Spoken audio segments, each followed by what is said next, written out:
Ready?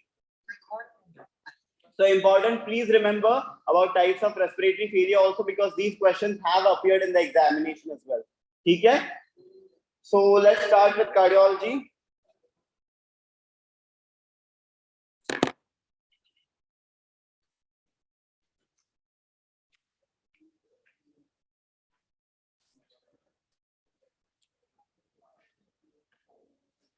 So talking about cardiology, guys, the question that appeared last time in the examination was a very simple one. Most of us are quite aware even of that, but we tend to get confused while examination, definitely. So it is about the auscultation of heart.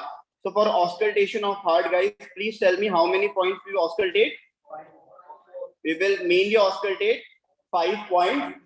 वहां पे question में they only gave you 4 points. ठीक है? So please remember, for aortic valve and pulmonary valve, most of you tend to get confused. Don't get confused, because please remember, if I talk about the aorta and the pulmonary valve, as we know, aorta arises from the aortic valve and pulmonic valve in which intercostal space? Aortic valve and pulmonic valve in which intercostal space? Second intercostal space. But aortic valve on the right side, whereas pulmonic valve on the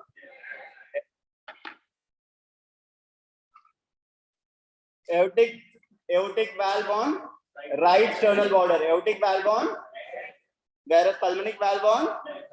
No issues with this, anybody? Then in the third intercostal space on the left sternal border, we will auscultate for which intercostal space? Which intercostal space? On which side? On which side? Which point? Earth's point. Okay, we here actually we try to listen for the second heart sound, S2. And next, in the fourth intercostal space, we will try to hear for the tricuspid valve. Fourth intercostal space for? Fourth intercostal space for? Which intercostal space for tricuspid valve? Whereas for mitral valve, which intercostal space? Fifth intercostal space for? Tricuspid valve. On which line? Right away. Left parasternal line. Tricuspid valve on? Tricuspid valve on? And mitral valve on? Left mid-clavicular line. Mitral valve on? Mitral valve on? अभी कोई गलती मत करना, जल्दी से. We will repeat it once again. Aortic and pulmonic valve, which intercostal space? Earth's point, which intercostal space? Tricuspid valve, which intercostal space? And mitral valve, which intercostal space? Apex. Sorry. Okay? So you need to just remember these points, important. Then please tell me, while auscultation of heart, definitely we can hear two high pitch sounds. These high pitch sounds are S1 and S1 and S1 is due to closure of mitral and tricuspid valve. S1 is due to closure of mitral and tricuspid valve, whereas S2 is due to closure of aortic and pulmonary valve. S2 is due to closure of aortic and pulmonary valve. If you think that these type of questions will not appear, so this was also a basic question. So these types of questions can appear in physiology or even in medicine as well. Okay, this is important. Whereas the low pitch sounds which are heard in heart, these are S3 and S3 is due to ventricular filling. S3 is due to, and if S3 is present, it is called as ventricular gallop rhythm. It is called as ventricular. It was called as ventricular.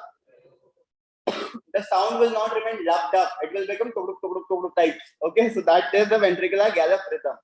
S4 is due to atrial systole. S4 is due to atrial. So S4 would be more predominant whenever there is atrial hypertrophy. Okay, no issues with this. With the sounds, at least remember these much. If in case you need to remember any other sound, I will tell you there itself in the disease. If we are able to listen to any abnormal sound, that is a murmur. Okay, so murmurs can be classified as diastolic murmurs, continuous murmurs. That means they will appear in the systole as well as diastole, and some systolic murmurs. Early diastolic murmurs are remembered as gap.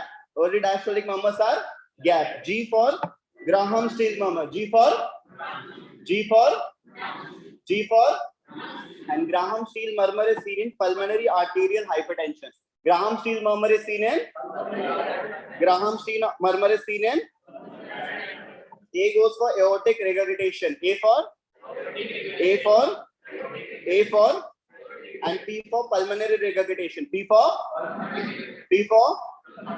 so early diastolic murmurs are remembered by the mnemonic G for Graham-Steele, A for and P for.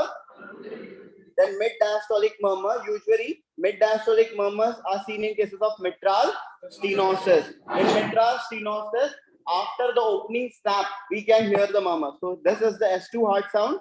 Here we can hear the opening snap. And if after the opening snap, we are hearing a mid-diastolic murmur, that is suggest your mitral stenosis. So mid-diastolic murmur is seen in cases of mitral. Then it is also seen in cases of severe aortic regurgitation. If there is a severe aortic regurgitation, there would be mid-diastolic murmur, and it is called as Austin-Flint murmur. It is called as so mild to moderate aortic regurgitation, early diastolic murmur. Mild to moderate aortic regurgitation, but severe aortic regurgitation, and mid-diastolic murmur heard in severe aortic regurgitation is known as Austin-Flint murmur. It is also heard in cases of ASD. It is a flow murmur. If I talk about late diastolic murmur, only one name you need to remember. It is the Carey-Coombs murmur. And Carey-Coombs murmur is heard in cases of rheumatic fever. Carey-Coombs murmur is a feature of. So Carey-Coombs murmur. Please remember in pediatrics book, as this subtopic belongs to pedia, so in pediatrics book it is described as late diastolic murmur. But if in option you do not have late diastolic murmur, you can even mark it as mid diastolic murmur, because Harrison describes it as mid diastolic. First choice would be late diastolic. Second choice would be which murmur? Carey-Coombs murmur. Which murmur? Seen in cases of no issues with this. Continuous murmur, that means systole as well as diastole mein this murmur would be present. It is seen in cases of coarctation of aorta or in cases of patent ductus arteriosus. In patent ductus arteriosus, this is sometimes referred to as the continuous machinery murmur. Okay? Important. Apart from that, the third condition you need to remember is mammary souffle. As we know, in cases of pregnancy or lactation, the blood supply to the breast would be increased. Therefore, due to the increased blood supply in breast, there would be a mammary souffle. This would be heard as murmur on auscultation. Okay? So, continuous murmur are heard in three main conditions. First is second is patent ductus arteriosus mein it is characterized as, and third is. Then if I talk about systolic murmur can be an ejection systolic murmur. It is heard in cases of aortic stenosis or pulmonic stenosis. Two conditions you need to remember.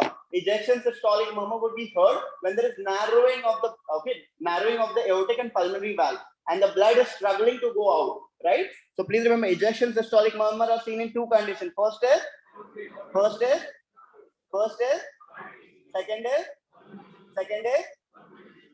So now the other two conditions can be remembered with the same one. How? In hypertrophic obstructive cardiomyopathy, there is a subvalvular aortic stenosis.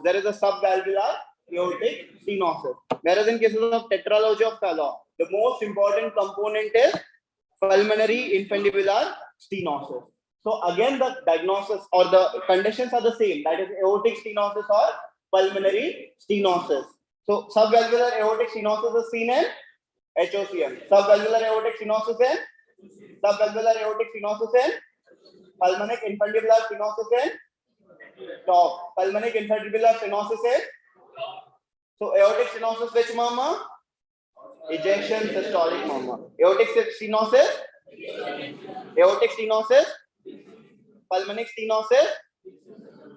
stenosis, aortic regurgitation, early diastolic. Aortic regurgitation, severe aortic regurgitation, pulmonary regurgitation, early diastole. Okay.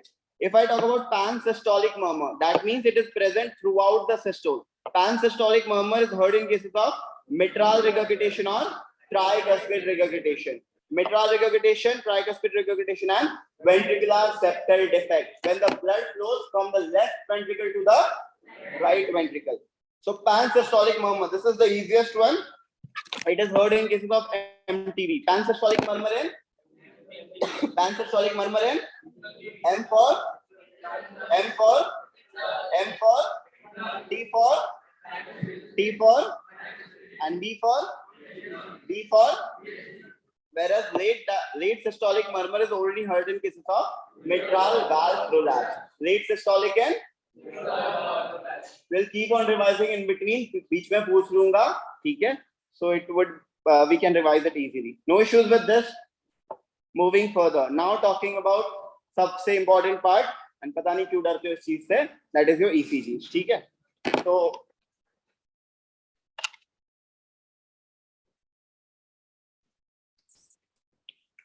the first thing that will, so ECG, I hope all of you are quite aware.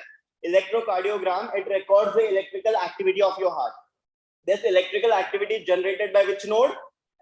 SA node, that is a sinoatrial node. And this sinoatrial node is also known as the pacemaker of heart. Pacemaker of stomach क्या होता है? Cells of Cahal. Important. ठीक है, चलो. So here definitely these impulses are generated by the sinoatrial node. They travel to the atrioventricular node, then to the bundle of His, then left and right bundle branches, and finally to the Purkinje fiber. Now please tell me, highest impulse generation occurs at?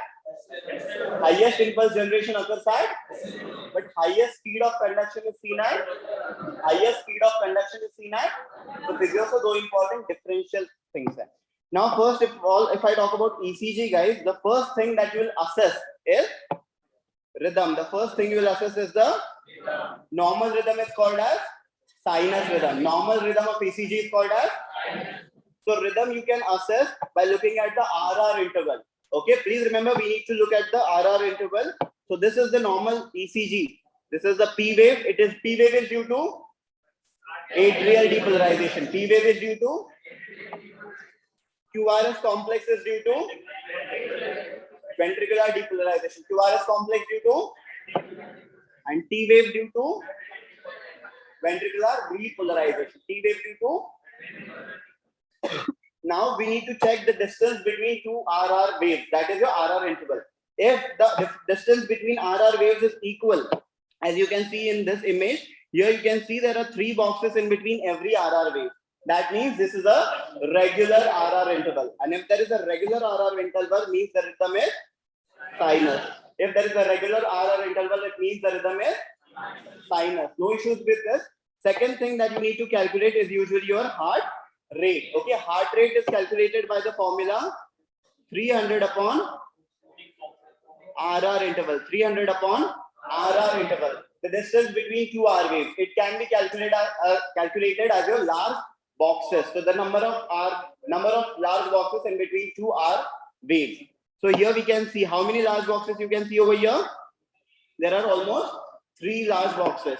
So 300 divided by 3 would be almost 100. And 100 beats per minute of heart rate suggests your tachycardia. So please remember, normally, if in between two RR intervals there is distance of 4 large boxes, it is normal. Distance of how many large boxes?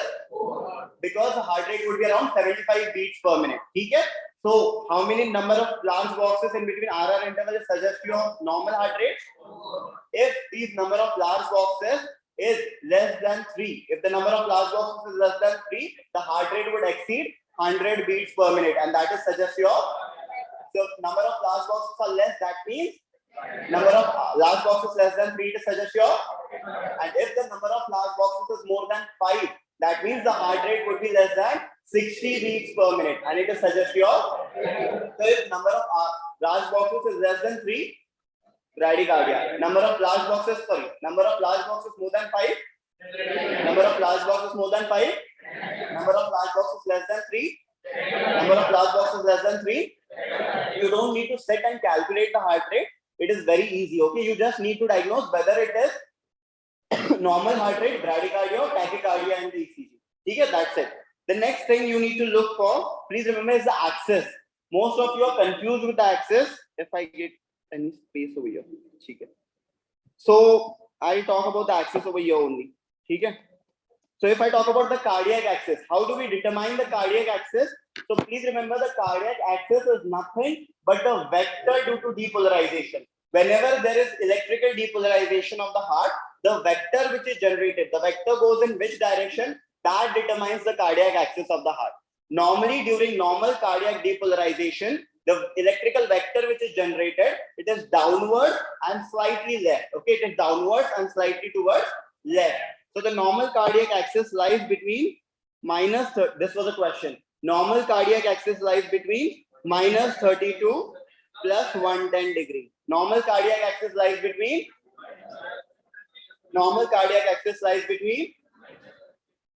minus 32 plus 110 degree. If you don't think that cardiac axis is important, last time also there was a question in December 2021 itself.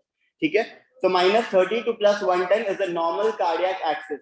Important, you need to determine the cardiac axis with the help of two leads itself. That is the simplest method how you can determine cardiac axis. Okay? So you need to look for lead 1 and lead AVF. Lead 1 and lead AVF. What do you need to look for? So please remember, you need to look for the R minus S wave. You need to look for the R minus S wave in these leads. Okay? So R minus S wave difference, if it is positive in lead 1 as well as if it is positive in lead 1 as well as lead AVF, it is suggestive of a normal cardiac axis. If R minus S wave difference is positive in lead 1 as well as lead AVF, it is suggestive of normal cardiac axis. It is suggestive of both of them positive, suggestive of normal cardiac axis. If both of them are negative in lead 1 as well as lead AVF, it is suggestive of, that means it is almost opposite to the normal axis. This is called as extreme axis deviation. This is called as both of them negative, extreme axis deviation. Both of them negative. Then if I say, sorry, if R minus S wave difference is negative in lead V1, okay, it is negative in lead 1 and it is positive in lead AVF. Negative in lead 1 and positive in AVF. It is suggestive of right axis deviation. It is suggestive of, whereas vice versa, if it is positive in lead 1 and negative in AVF, it is suggestive of left axis deviation. Okay? So how you need to look for? So please remember, if this is your R wave and this is your S wave, so this difference should be either positive or negative. That means either the R wave should be longer or the S wave should be longer. Okay, that difference you need to look for. So please remember, R minus S difference is positive in both the leads. It is suggestive of normal cardiac axis. If it is negative in both the leads, it is suggestive of extreme axis deviation. Negative in both leads. If it is negative in lead 1 and positive in AVF, negative in 1, positive in AVF, negative in 1, positive in AVF, positive in 1, negative in AVF, positive in 1, negative in AVF. Okay, no issues with this, anybody? Write it down, revise it multiple times. आराम से याद हो जाएगा. Mostly they will ask you the simplest things only. They will only ask you to determine the axis deviation, not beyond that. Okay? Definitely they will not give a clinical case and then ask you to determine the axis also and tell us. So that is definitely not seen. So I'll rub this because I need to move further with my arrhythmia. लिख लिया everybody? If you are not written, just take a photo or screenshot.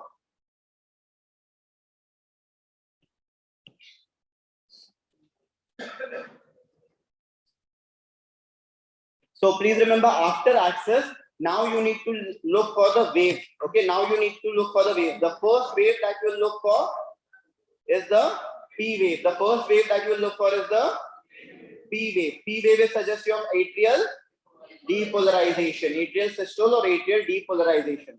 Right? Important. So please remember, P wave you will look for. P wave should be positive. Right? P wave should be positive. You need to look for the duration of the P wave and the amplitude of the P wave. Right? Amplitude means height of the P wave. Duration should be less than 120 milliseconds. Duration should be less than. And height or amplitude should be less than 2.5 small squares. Height or amplitude should be less than 2.5 small squares or 2.5 mm you can say. No issues with this anybody? Important. So please remember P wave is suggestive of some atrial pathology, right? So please tell me if the P wave is increased in amplitude. This is called as P pulmonale. This is called as P. And P pulmonale is suggestive of right atrial hypertrophy.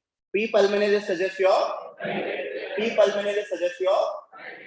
and right atrial hypertrophy would be seen in which stenosis? Tricuspid stenosis. Right atrial hypertrophy in.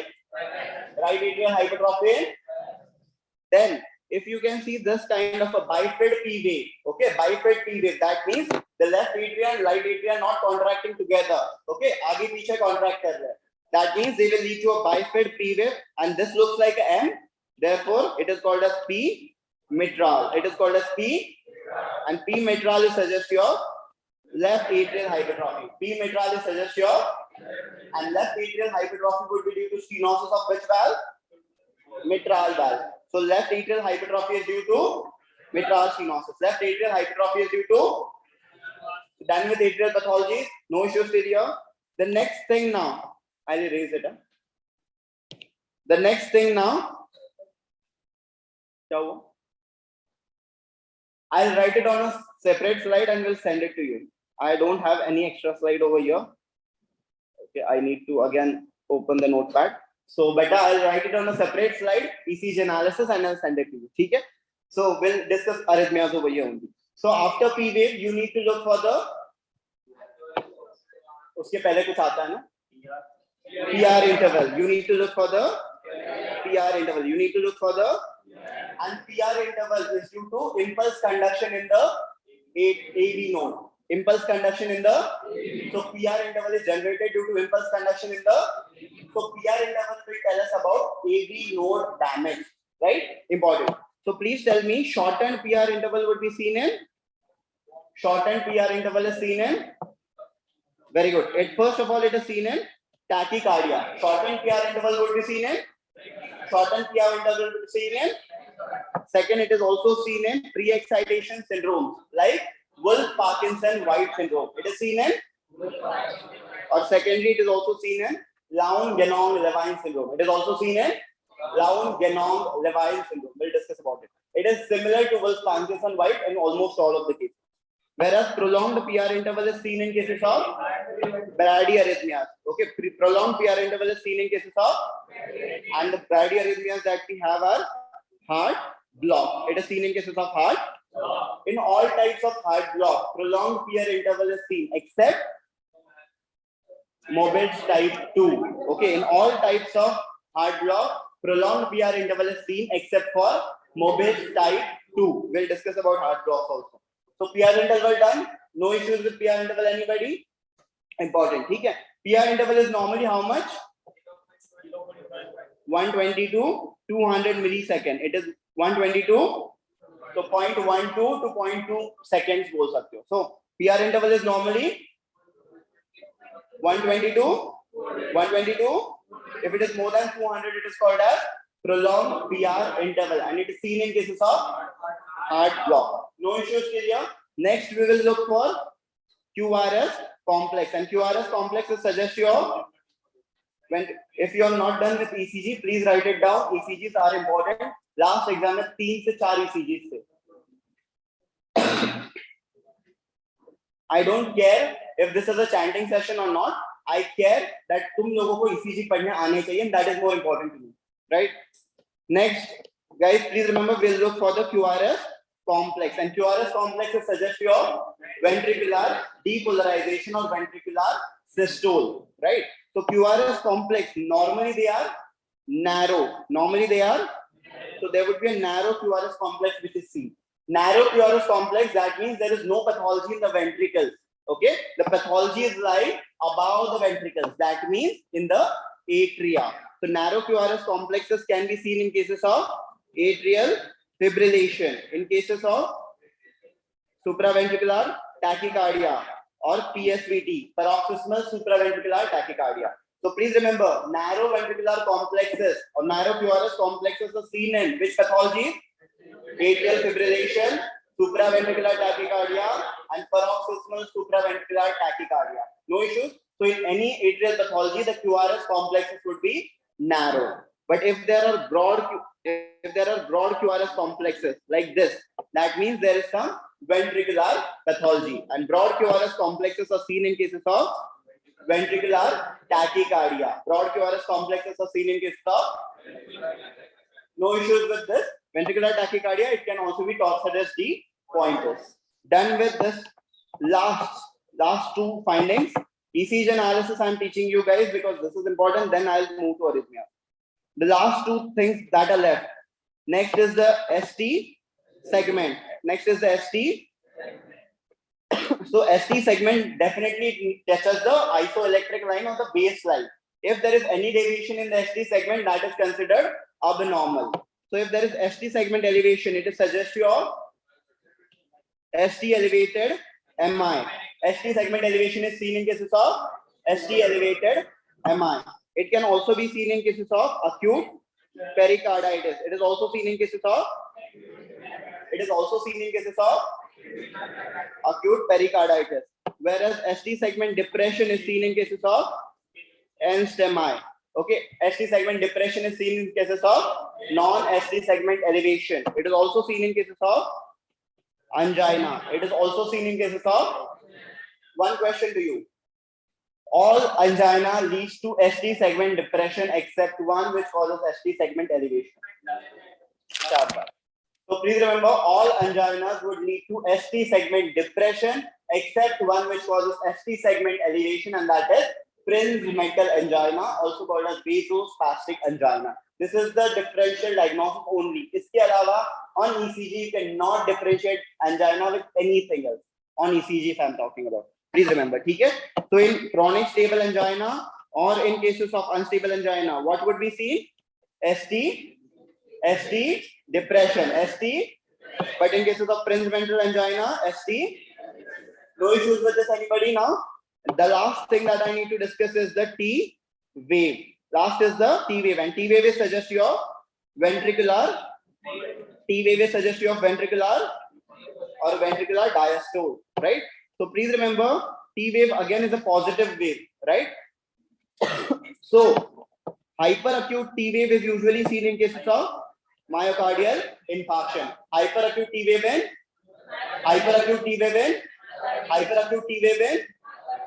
tall tented T wave in hyperkalemia. Tall tented T wave in hyperkalemia. Next, please tell me flat T wave in hypokalemia. Flat T wave in T wave inversion in चलो पहले तो unstable angina, T wave inversion in second, myocardial infarction second, third, hypokalemia third. So please remember, एक बात मस्त रख के बैठो कि hypokalemia में बस T wave inversion ही होता है. There can even be T wave flattening or absence of T wave or a T wave inversion. Any of these findings can be there. You need to look for prominent U wave mainly. Okay, that is more characteristic of hypokalemia. Okay, no issues with this now. So hyperacute T wave, MI, tall tented T wave, flat T wave inversion first in, second in, and third in. No issues with this, anybody? And the last, we have discussed this already, but let's see if you remember that. QT interval from the start of the Q wave, from the start of the QRS complex till the T wave. This is called as the QT interval. So QT interval is inversely proportional to calcium. QT interval is inversely proportional to. So in cases of hypercalcemia, we will find short QT. In hypercalcemia, but in hypocalcemia, prolonged QT. In hypocalcemia, and QT is directly proportional to potassium. QT is directly proportional to, so short QT would be seen in cases of hypokalemia. Short QT and prolonged QT and done with ECG analysis basics, pure done. No issues with this, anybody? If you are still having issues, this video would be uploaded. You can watch it once again. Then also you are having issues, you can contact me at any point of time. Now starting with arrhythmias, guys. So arrhythmias means the rhythm would be abnormal. It would not be a normal sinus rhythm. The RR interval would not be regular. Or if it is regular, there would be increased heart rate or decreased heart rate. All of these are considered as arrhythmias, right? Same funda will follow for all the ECGs that are coming back. First thing, in the first one, I hope the standard lead that we consider is the lead 2. There are 3 limb leads, lead 1, lead 2 and lead 3.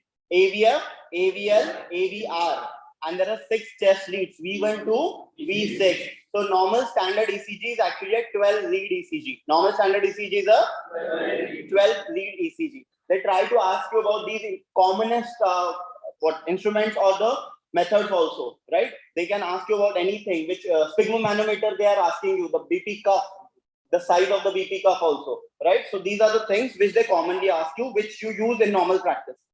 So here we will consider the lead to it is considered as the best lead or the standard lead. So on this you can see the first thing we'll try to look for is the rhythm. For rhythm we need to check for the RR interval. So here the distance between the RR interval. Here we have almost 3 boxes, 2 boxes, 1 box, 3 box, 2 box. So the RR interval is irregular. RR interval is so definitely this is not a normal sinus rhythm. That means it is a arrhythmia. First thing. Second, heart rate you can see it is usually less than 3 large boxes. That means it is a tachycardia. The heart rate is more than 100 beats per minute. Definitely it is a tachycardia. Important. Next, here you can see the QRS complexes are absolutely normal. QRS complexes are narrow. That means there is no ventricular pathology. Ventricles are not involved. If QRS complexes are narrow and normal, that means ventricles are not involved. There might be some pathology in the atria. Heart rate irregular में usually नहीं निकाला जाता, average निकालते हैं हम average निकालते हैं. RR interval majorly जो दिखता है ना, like if I can find 3 3 3 3 3, तो majorly I can find 3 large boxes usually, उसका एवरेज निकाल के फिर हम हार्ट रेट निकालते हैं. हार्ट रेट भी बहुत इरेगुलर रहता है इन कंडीशंस में. Now please tell me the next thing we need to check for is the P wave. Can you see a P wave over here in this condition? No, a P wave is not seen in this condition. That means the P wave is absent. Instead of P wave, I can only see a fibrillating wave. That means the atria are not contracting properly. They are only twitching or fibrillating, right? So this is the case of atrial fibrillation. Whereas in the next over here, the distance between the RR interval you can see 3 3 3 3. It is regular. That means it is a normal sinus rhythm. But usually the distance between RR interval is how many large boxes? 3 large boxes. 3 large boxes usually, right? So it is 3 large boxes. So it is again heart rate more than 100 beats per minute. So it is again a tachycardia. QRS complexes are narrow.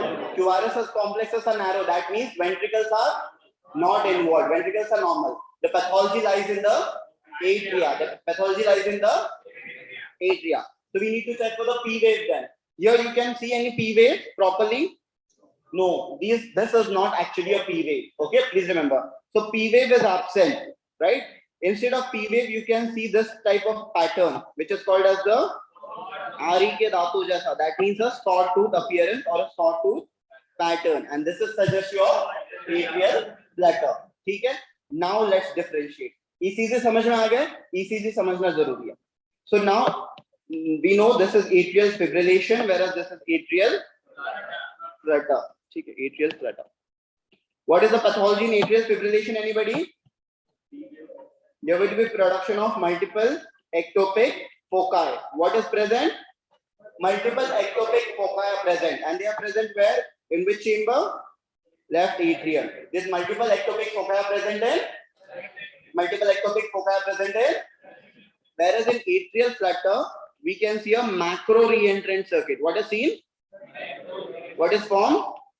Macro reentrant circuit, and it is seen in the right atrium. It is seen in the at the keyboard tricuspid isthmus. We can see the macro reentrant circuit. समझ गए दोनों की pathology? If they ask you the reason for atrial fibrillation is formation of multiple ectopic foci. Where?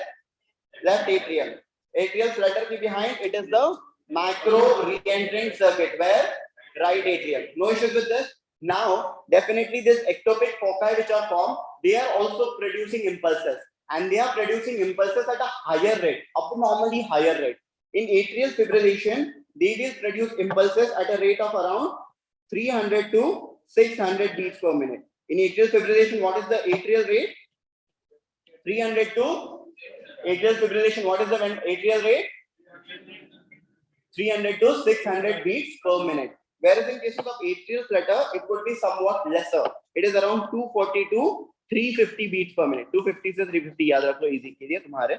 ठीक है? So please remember in atrial flutter the atrial rate is around 250 to 350. Atrial rate is around 300 to 600 and 300 to 600 and 250 to 350 and 250 to 350 and now.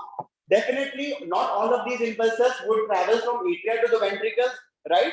Because as we know, AV node का काम क्या होता है?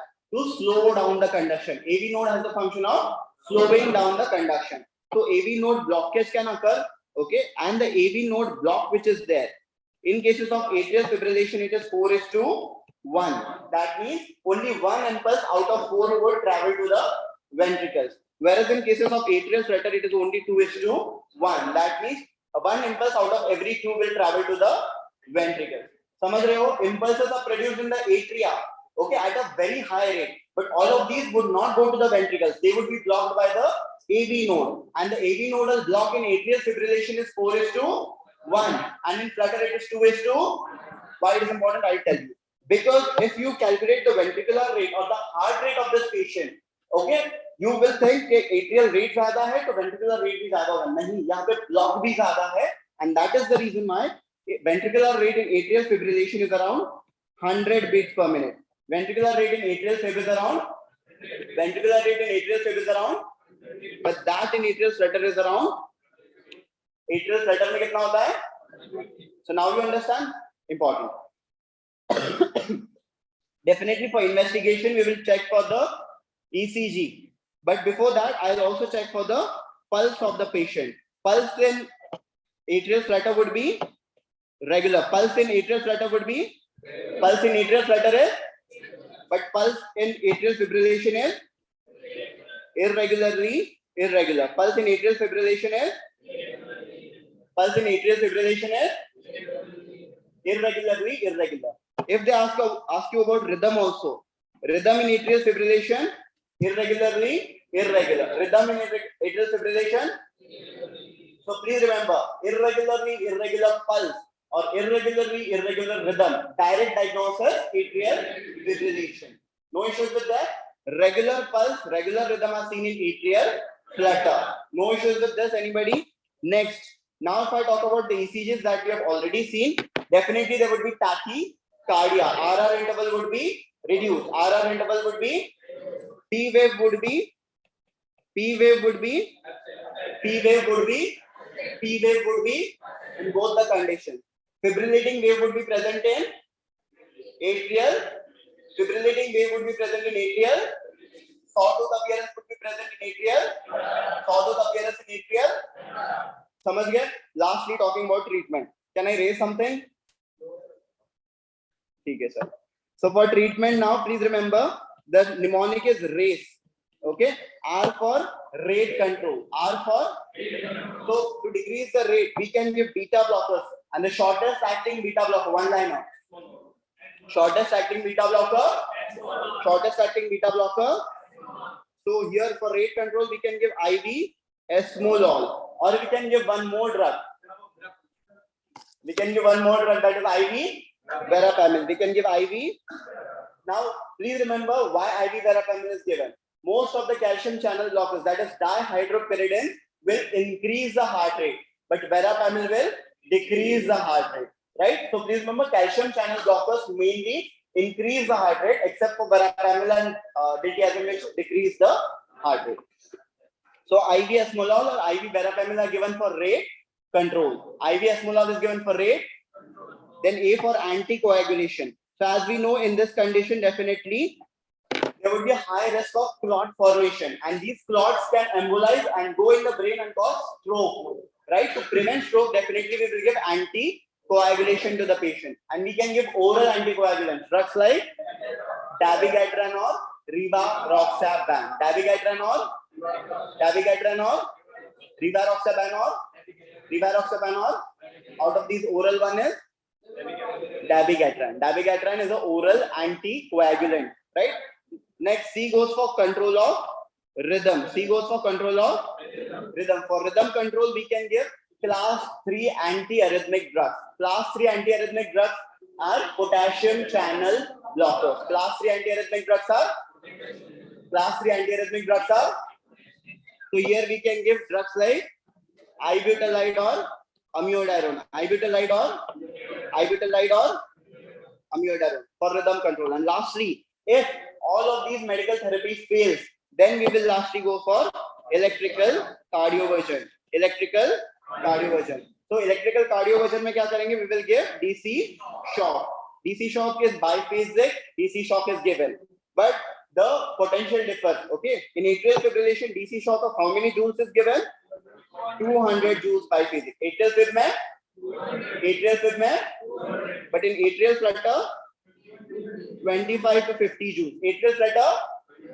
Atrial fibrillation. Done with both of these atrial conditions. No issues now. Very good. Shabash. Moving further. Talking about this ECG over here. So let's look at one by one. Okay? So first of all, we'll check for the rhythm. RR interval is almost equal. 3, 3, 3, 3, 3. So that means it is a sinus rhythm. Second is heart rate. How many boxes? Almost 3 boxes, or even less than that. So if RR interval is less than 3 boxes, heart rate would be more than 100 beats per minute. So it is a tachycardia. Okay. So let's see if it is a only tachycardia or a tachyarrhythmia. Right? Here you can see a normal P wave. P wave is seen. A normal QRS narrow complex is seen. A normal T wave is seen. Yes. Everything is normal except they are very close to each other. That means there is a tachycardia. So this condition, the diagnosis is sinus tachycardia. So these questions come most of the times, and we try to find pathology. We try to look for some pathology or the other. But most of the time, usually for FMG examination, they give you sinus tachycardia or sinus bradycardial examination. Okay? So don't rule out this pathology easily. Right? So please remember, if everything is normal, only the RR interval is reduced. That is suggest your. So here again, here you can see there is a normal P wave, normal QRS complex. T wave is not completely seen, but you can see it over here. Okay. So everything is normal. Only the RR interval is increased. So it is regular or not? So almost in between every RR interval, there are same number of large boxes. That means it is a normal sinus rhythm. First thing. Second, if I look at the heart rate, so definitely the number of large boxes is more than 6 or 7. That means the patient is having heart rate less than 60 beats per minute. That is suggest your bradycardia. Everything is normal. Every wave is seen. Only the heart rate is less. That means it is suggest your sinus. No issues with this. Anybody now? Sinus tachy, sinus brady done. So tachycardia is said when the heart rate is more than 100 beats per minute. Bradycardia is said is when the heart rate is less than 60 beats per minute. Okay, no issues with this. In tachycardia or bradycardia, usually we don't give any treatment. It will subside by itself. But agar dena pade, so what you will give? In tachycardia, you can give to decrease heart rate, we give cardioselective beta blocker. For sinus tachycardia, we can give. Usually we don't give. If you need to give, then you can give beta blocker. Short-acting beta blockers can be given, or cardioselective like metoprolol can be given. If it is sinus bradycardia, drug of choice for bradycardia, atropine. Drug of choice for bradycardia, atropine. No issues with this. Moving further, next one. Now, here again we are looking at the standard lead 2. अभी तक अगर कहीं भी ECG में कहीं भी problem है, please raise your hand and stop me at that point itself. I don't want you to go confused at home. Lead 2, here we are looking. First thing we'll look for is the rhythm. Between every RR interval, there is almost one box. That means it is a regular RR interval. Which kind of rhythm? Sinus rhythm is seen. Next is heart rate. So RR interval is only one large box. Definitely the heart rate would be around 150 to 200 beats per minute. So it is a case of tachycardia. So it is definitely a tachycardia in the patient. Now the QRS complexes you can see. They are broad or narrow? These are narrow QRS complexes. So ventricles are not involved. Ventricles are not involved. There might be some pathology in the atria. So now here you can see the P wave is present or absent. So usually this you can see is actually the T wave. It is not the P wave. Okay. So here you can see the P wave is absent. P wave is absent. There is a ST sloping which is seen. Okay. ST segment depression or ST sloping which is seen. RR interval is reduced or prolonged. RR interval is reduced. So now, if there is no pathology in the ventricles, the pathology lies in the atria or the supraventricles. It is a tachycardia, but it starts suddenly. Therefore, it is called as paroxysmal supraventricular tachycardia. No issues with this. Anybody now? Please remember, in paroxysmal supraventricular tachycardia, the RR interval would be P wave would be ST depression. Okay, important. ST depression. And QRS complex narrow. QRS complex. So diagnosis becomes.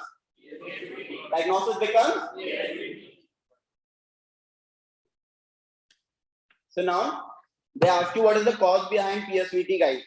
So please remember, this is your AV node, right? So normally the impulses come from the SA node, travel via the AV node to the bundle of cells. But sometimes what can happen? Some impulses would be carried forward, but some impulses would re-enter. Okay, some impulses would re-enter. This is actually called as the re-entry phenomena. Right? Or circus movement. Re-entry phenomena or so re-entry phenomena बोलते हैं इसको या फिर क्या बोलते हैं? Circus movements, right? So due to this, what can happen? Again and again, impulses would go. So there would be a tachycardia. Okay, and it is due to which pathology? Atrial pathology. Therefore, it is termed as a supraventricular tachycardia. Please let me know that if a patient is having paroxysmal supraventricular tachycardia, definitely the blood pressure would be low. The patient will suffer with dizziness. There would be palpitations. There can be diaphoresis. There would be syncopal attacks. All of these features would be seen, which are almost similar to every arrhythmia. So इसीलिए मैं बोलता हूँ arrhythmia को तुम इससे diagnose नहीं कर सकते clinical features से. Every one of them would be similar. These 4 features: palpitation, syncopal attacks, dizziness, and diaphoresis. खत्म. इसके अलावा और कुछ नहीं होगा. So you need to learn ECGs for diagnosis of arrhythmias, right? So that is important. So please remember, in PSVT, definitely the blood pressure is low. So all these symptoms would be produced in the patient. Now, please tell me what would be your man after you diagnose PSVT. So PSVT पे ECG changes तभी दिखेंगे. Okay, the PSVT ECG changes are only noticed when the patient comes to you in an episode. When the patient is normal, okay, the patient is not having tachycardia, the ECG would be absolutely normal. ECG in between episodes would be ECG shows changes only during the episode. समझ में आ गया? तो please remember PSVT के changes in between episode नहीं दिखेंगे. Now for investigation, definitely a ECG would be done. All of these features would be seen. Treatment, please tell me. रट लिया है ना, रट. Now important. Soon low. Now in cases of PSVT, guys, please remember, if I say a patient of PSVT comes to me, his systolic blood pressure is less than 90 mm of Hg. That means he is hemodynamically unstable. What would be your treatment of choice? Treatment of choice would be DC shock. Treatment of choice would be, याद रखना, ये बहुत बार confusion होता है. PSVT भी only just learn either carotid sinus massage or IV adenosine. If the patient is hemodynamically unstable, systolic less than 90, the treatment of choice would be how many joules? It is usually 120 to 200 joules. How many joules? It is again biphasic shock is given. In all cases, biphasic shock is delivered. Please tell me whether it is a synchronized shock or a non-synchronized shock. So what do we mean by synchronized shock? The shock would be delivered at the peak of the R wave. Shock delivered at the peak of the R wave. So here we can see peak of the R wave. So it would be a synchronized DC shock. Which type of DC shock? In atrial fibrillation, atrial flutter, we can see peak of R wave. So here also it is a synchronized DC shock is done in three conditions. First is atrial, second is atrial, and third is P. No issues with this synchronized DC shock. Three jagah pe. If I say definitely the person is only having ECG changes, but his systolic blood pressure is more than equal to 90. That means he is hemodynamically stable. What is the first line of management? First line, if I ask you, carotid sinus. First line management is.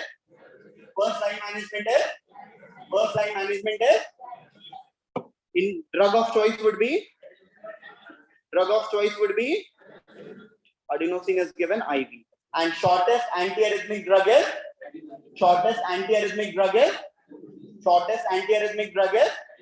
adenosine. No issues with this. It has half-life of less than even 10 seconds. Okay?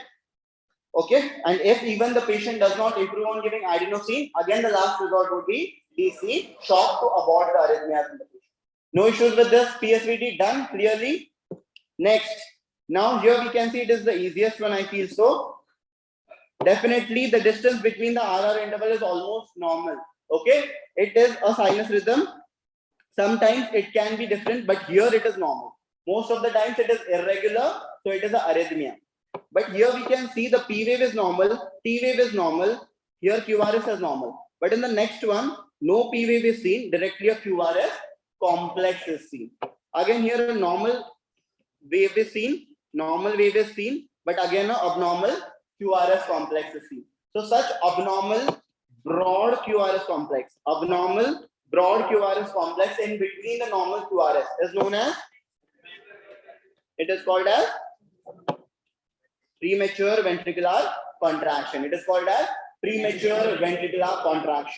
So please remember, there is some ventricular foci which is firing or which is generating impulses. Okay, and that can generate impulses at any point. Okay, so before the normal QRS appears, this kind of a abnormal QRS would appear. And why this QRS would be abnormal or broader?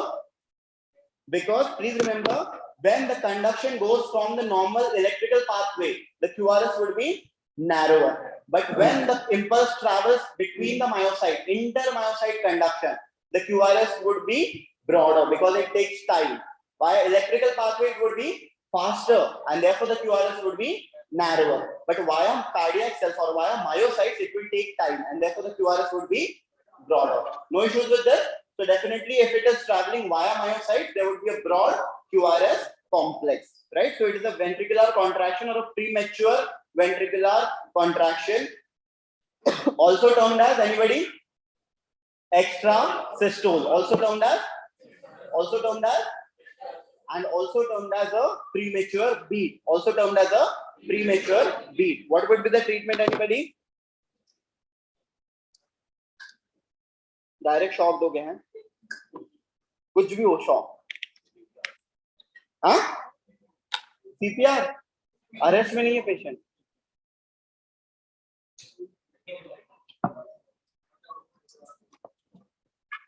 Beta blockers would be given to decrease the heart rate. Okay, we will usually give beta blockers to the patient. Tablet metoprolol वगैरह can be given to this patient. Okay, otherwise the patient would not be even symptomatic. Okay, only during the episode they might have some syncopal attack or there would be dizziness or palpitations, right? So ECG would come to you and these would be the features. If in between normal QRS complexes you are able to see some abnormal broad QRS complexes, that is suggest your premature ventricular contraction. Now please tell me, every alternate beat is abnormal. Every alternate QRS complex is abnormal. This is called as ventricular bigeminy. This is called as ventricular. So every other beat is abnormal, ventricular. Every other ventricular beat is abnormal, that is called as ventricular. If every third beat is abnormal, that is called as ventricular. If every third beat is abnormal, it is called as ventricular. Every fourth beat is abnormal, it is called as ventricular. Quadrigeminy, it is called as ventricular. Alternative beat, bigeminy. Third beat, trigeminy. Every fourth beat abnormal, quadrigeminy. No issues with this, anybody now? Moving further. Sorry guys. Next one. I hope this is the easiest one. It was for me. I hope for everybody it is. Here you cannot see any P wave, any T wave. You can see some waves definitely. These are broad QRS complexes. What are these? Broad QRS complexes. And these broad QRS complexes, okay, in between the QRS complexes, the number of large boxes has been reduced. So if the number of large boxes in between the QRS complexes is reduced, it is suggestive of tachycardia. So it is definitely a tachycardia.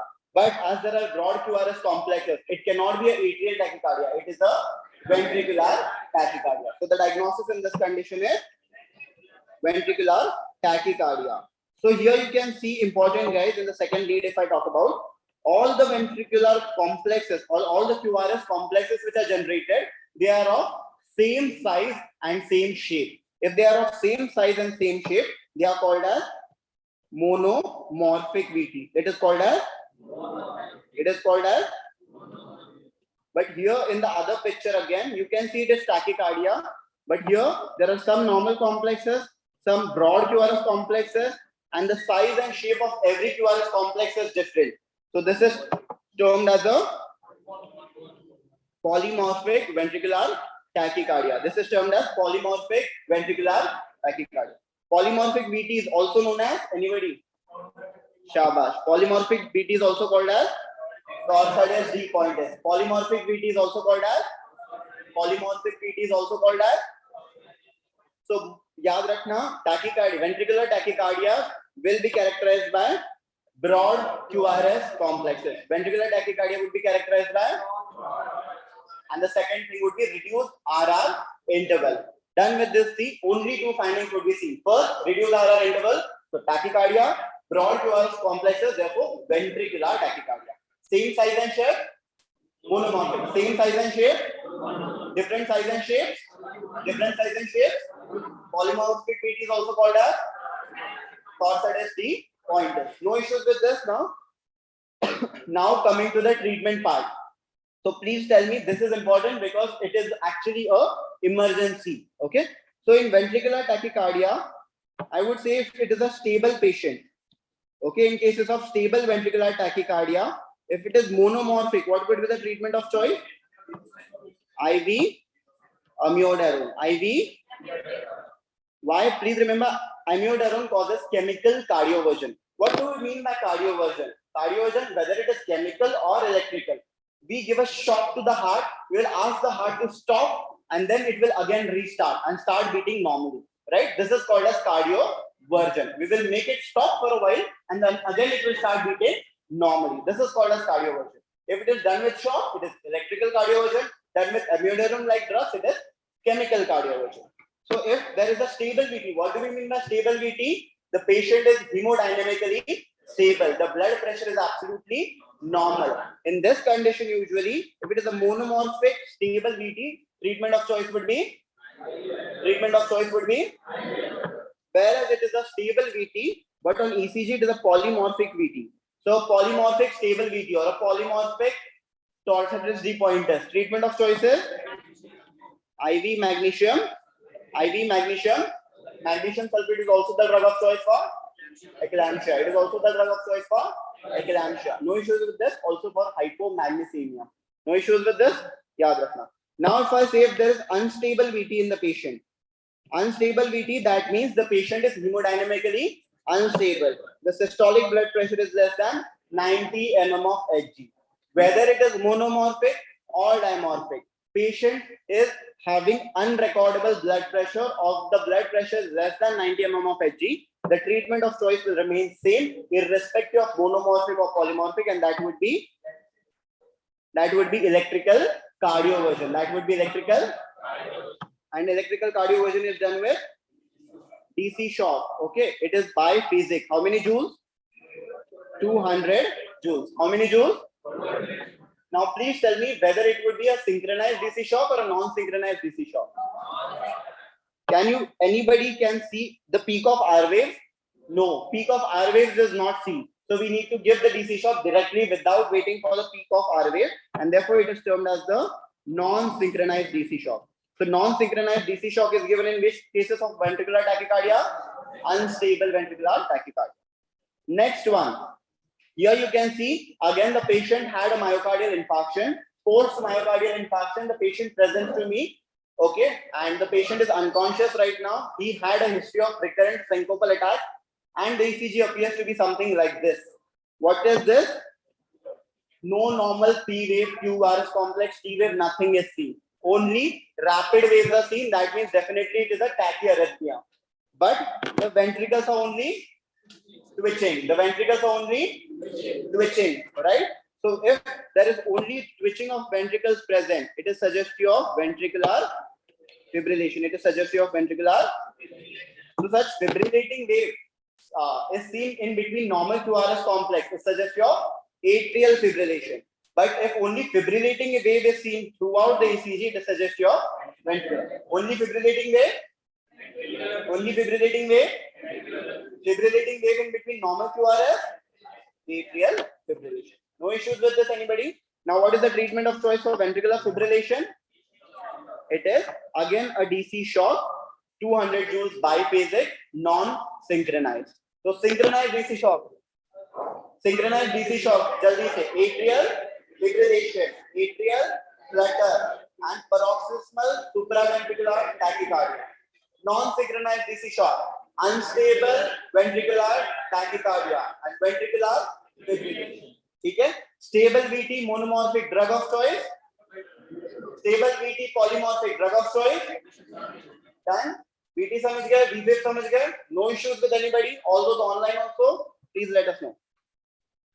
Please remember. Sorry.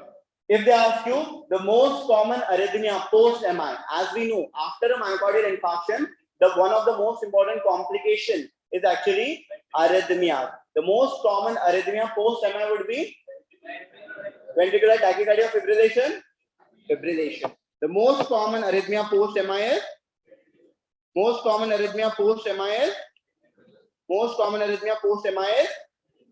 ventricular fibrillation, and the most common complication after MI is arrhythmia. Okay?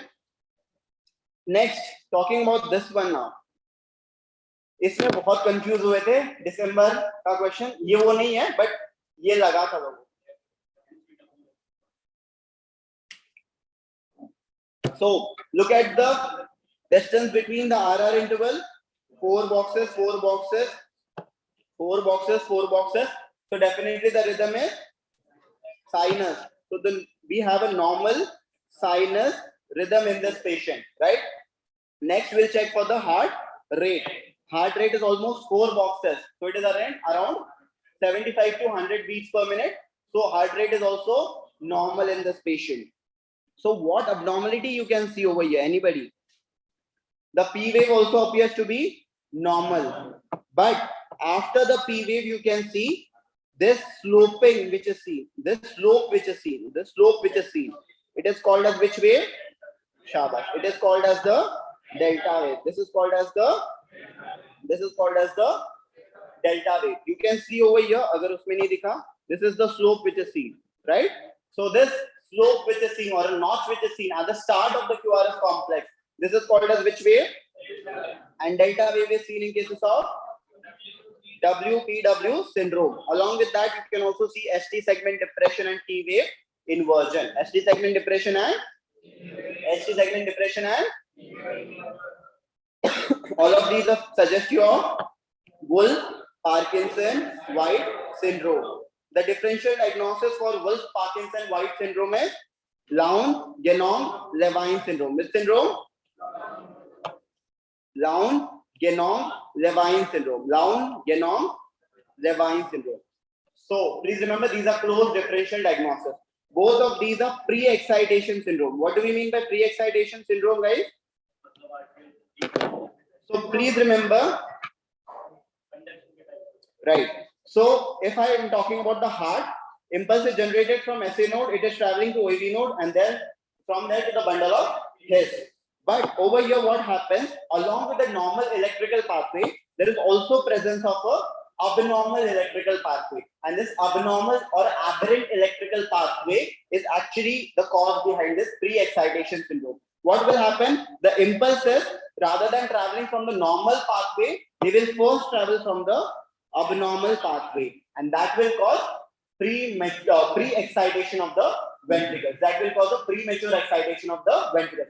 Before time, it will stimulate the ventricles, right? Before the normal time, it is very like the difference is very, very narrow. Therefore, you cannot see a different wave. You can only see a slope which is seen, and that is what is called as the delta wave. Okay, so it is due to pre-excitation of the ventricles via some abnormal aberrant pathway. These abnormal aberrant pathway in WPW are called as accessory pathway, abnormal pathway, aberrant pathway. They have a characteristic name in WPW. These are called as bundle of. In WPW we have bundle of. In WPW we have bundle of. In LGL we have James bundle. In LGL we have. In LGL we have. Sometimes they even give Mahem fibers. They even give. So please remember, Mahem fibers is the accessory pathway in which syndrome? LGL. It is an accessory pathway in which syndrome? LGL में which bundle? LGL में? WPW में? WPW में? No issues with this, anybody? ये नाम याद रख लो.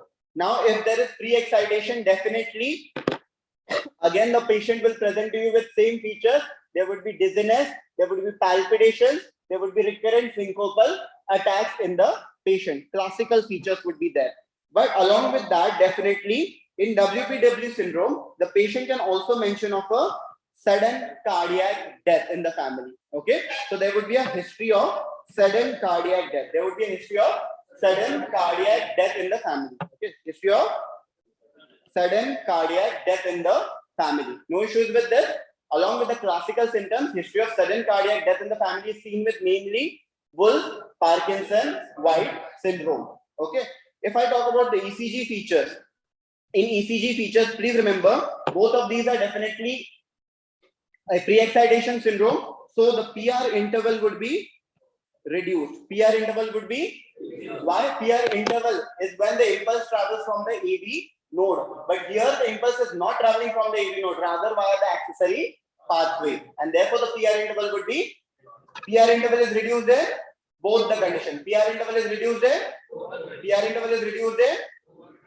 Now, QRS complex would be broad in WPW. Broad QRS are present in, broad QRS are present in, broad QRS are present in, narrow QRS are present in, narrow QRS are present in. Therefore, if they ask over the PJ interval, okay, what do we mean by the PJ interval? So please remember over here, okay, start of the P wave se leke till this point, that is end of the S wave, it is called as the J point. Okay, this is called as your PJ interval. No issues. Start of the P till the end of the S. This is your which interval?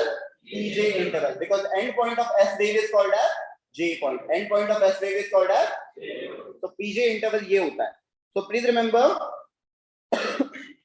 both of them have reduced PR interval, but one of them is having broad QRS complex. So reduced PR interval, but a broad QRS complex. So PJ interval would be finally normal. PJ interval would be finally, एक कम हो रहा है, दूसरा बढ़ रहा है. So PJ interval remains normal. But in cases of LGL, PR interval is reduced, but QRS is also normal. So PJ interval would be reduced. So usually they have not given LGL, but they have definitely given WPW in examination. Sometimes, अगर उनका माथा सन का उनको बहुत ज़्यादा प्यार आया तुम पे, and if they give you this in examination, you should be aware and you should be able to make the differentials. So please remember, PR interval is reduced then. Both PR interval is reduced then. Broad QRS is broad QRS is narrow QRS is narrow QRS is. So PJ interval would be normal and PJ interval would be normal and whereas reduced then no issues with this anybody? I hope so. Now what is the drug of choice for this anybody? Shabash. The drug of choice would be, अगर मैं prevention की बात करूं, prophylaxis की बात करूं, then I will give a oral drug and that is known as oral flecainide. It is oral flecainide. If I am talking about an episode, then the drug of choice would be IV procainamide. If an episode, then IV, within an episode IV, but for prevention of prophylaxis oral, prevention of prophylaxis oral. If they ask you drug of choice oral flecainide. Whereas if they ask you about the treatment of choice for both of these conditions, answer would be treatment of choice would be radio frequency ablation. So you will actually try to burn or ablate this accessory pathway, radio frequency ablation. So what is the treatment of choice? Treatment of choices. Treatment of choices. Treatment of choices. Drug of choices. Drug of choices. In episode procainamide. Episode में no issues with this. Done with WPW. याद रखना. This was confused with sinus tachycardia last time. Okay. Most of the people said that we were actually able to see a slope at the start of QRS. So if there is a slope also, the patient will mention about all these features as well, right? So you need to look for that. Next, now talking about two important differentials. I feel so this is the easiest one. Look at the chest leads and tell me the diagnosis. V1, V2, V5, V6. At V1 and V2, I can see, you can see there is a small R wave which is there, right? So it is written as small r. Then I can see there is a deep S wave. It is written as capital R. And again, there is a big R wave which is written as capital R. So if in V1 and V2, I can see a RSR pattern. V1 and V2, I can see a RSR pattern. Or this RSR pattern, if I can draw it for you, it looks like what? It looks like a M alphabet. It looks like a, so V1, V2 में RSR pattern or M alphabet or the rabbit ear appearance. Which appearance? Which appearance? Rabbit ear appearance. This is suggestive of bundle branch block. This is suggestive of. This is suggestive of. So which bundle branch block? V1 and V2 read for right side of the heart. V1 and V2 for V5 and V for V5 and V6 for. Okay. So if M shape of QRS complex, rabbit ear appearance of QRS complex, or RSR pattern of QRS complex is seen, that is usually suggestive of right bundle branch block. That is suggestive of. And reciprocal changes would be seen in V5 and V6 therefore. Okay.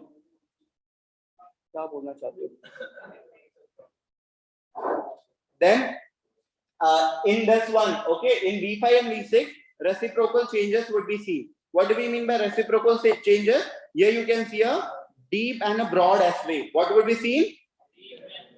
What would be seen?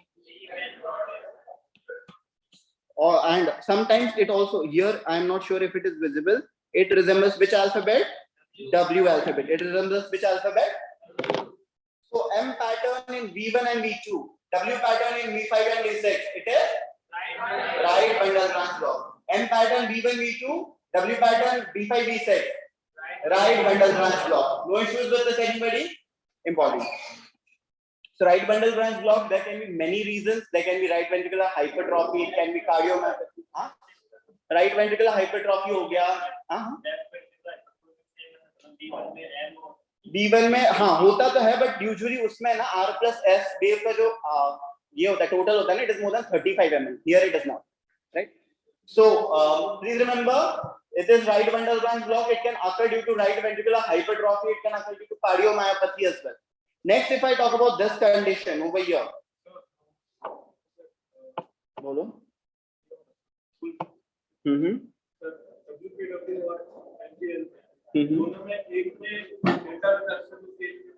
क्या delta wave ना?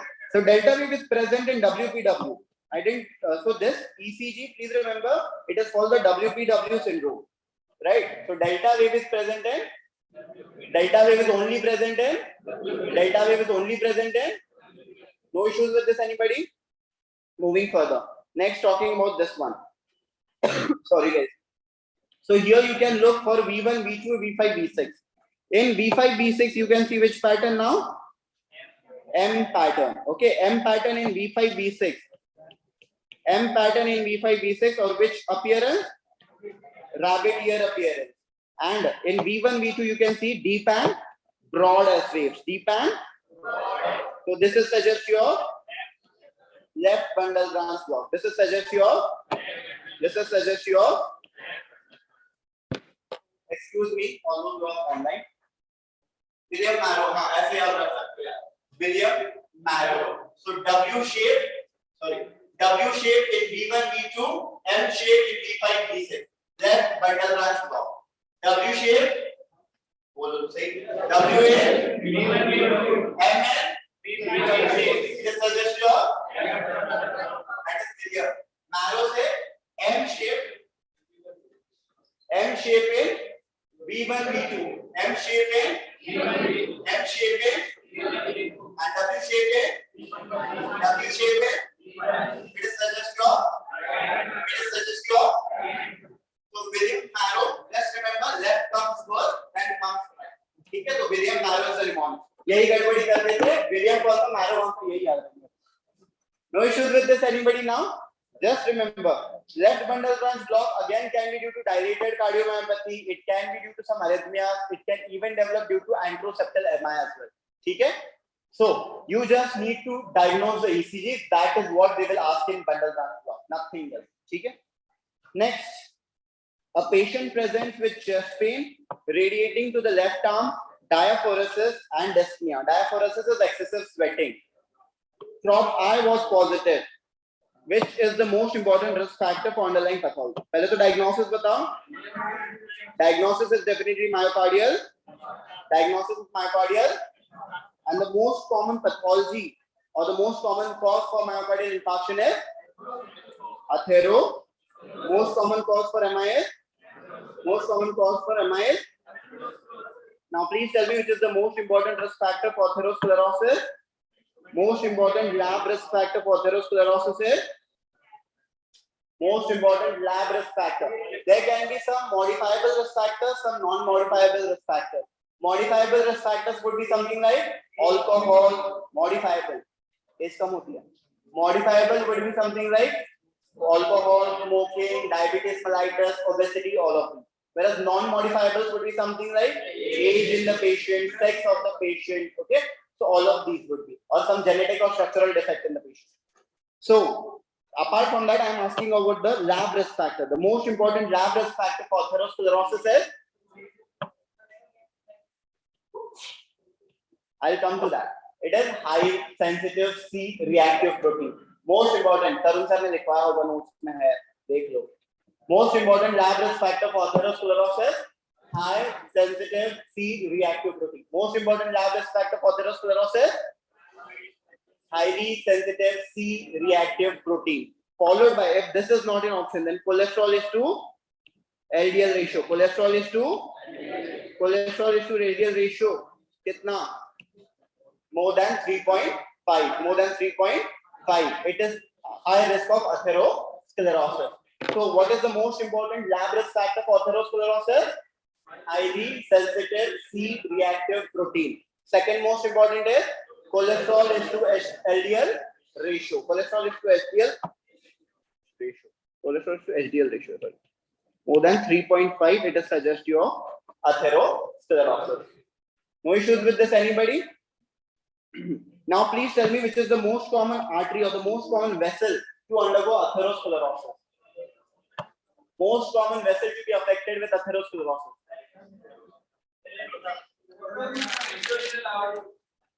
So it is your abdominal aorta. Most important is, so most common vessel affected is, followed by coronary artery, followed by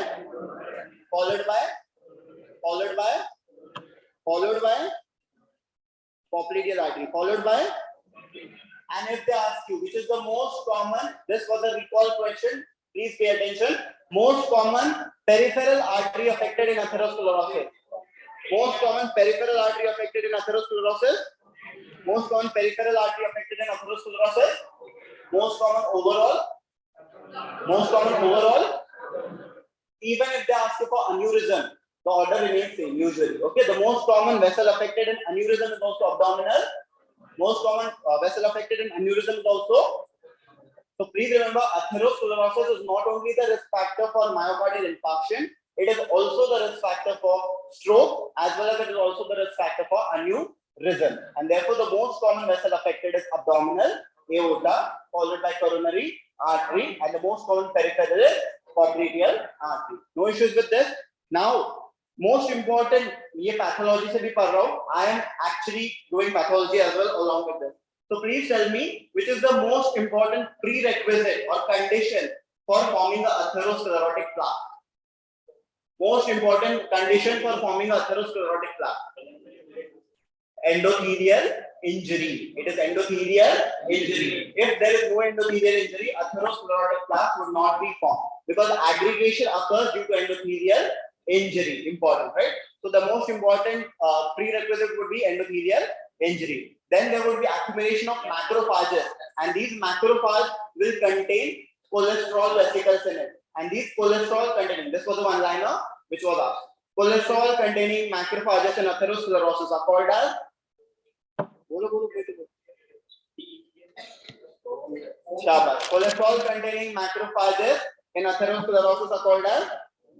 cholesterol containing macrophages in atherosclerosis are called as foam cells. Okay. Then along with foam cells, when there would be smooth muscle hypertrophy in this patient and a fibrosis would be formed, then it would lead to the first visible lesion of atherosclerosis. Again a one-liner. First visible lesion of atherosclerosis is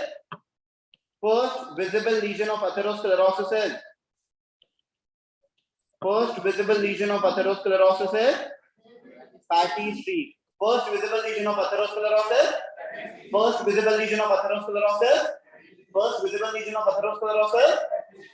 issues with this, anybody? And then there would be formation of a atherosclerotic plaque. And if this atherosclerotic plaque causes blockage, okay, if this atherosclerotic plaque causes blockage more than equal to 70%, then the patient will experience chest pain. Okay, but this chest pain would only be limited to exertion. Okay, the patient would be normal while resting, but when the patient is doing exercise or there is excessive emotional stress or exertion, there would be chest pain.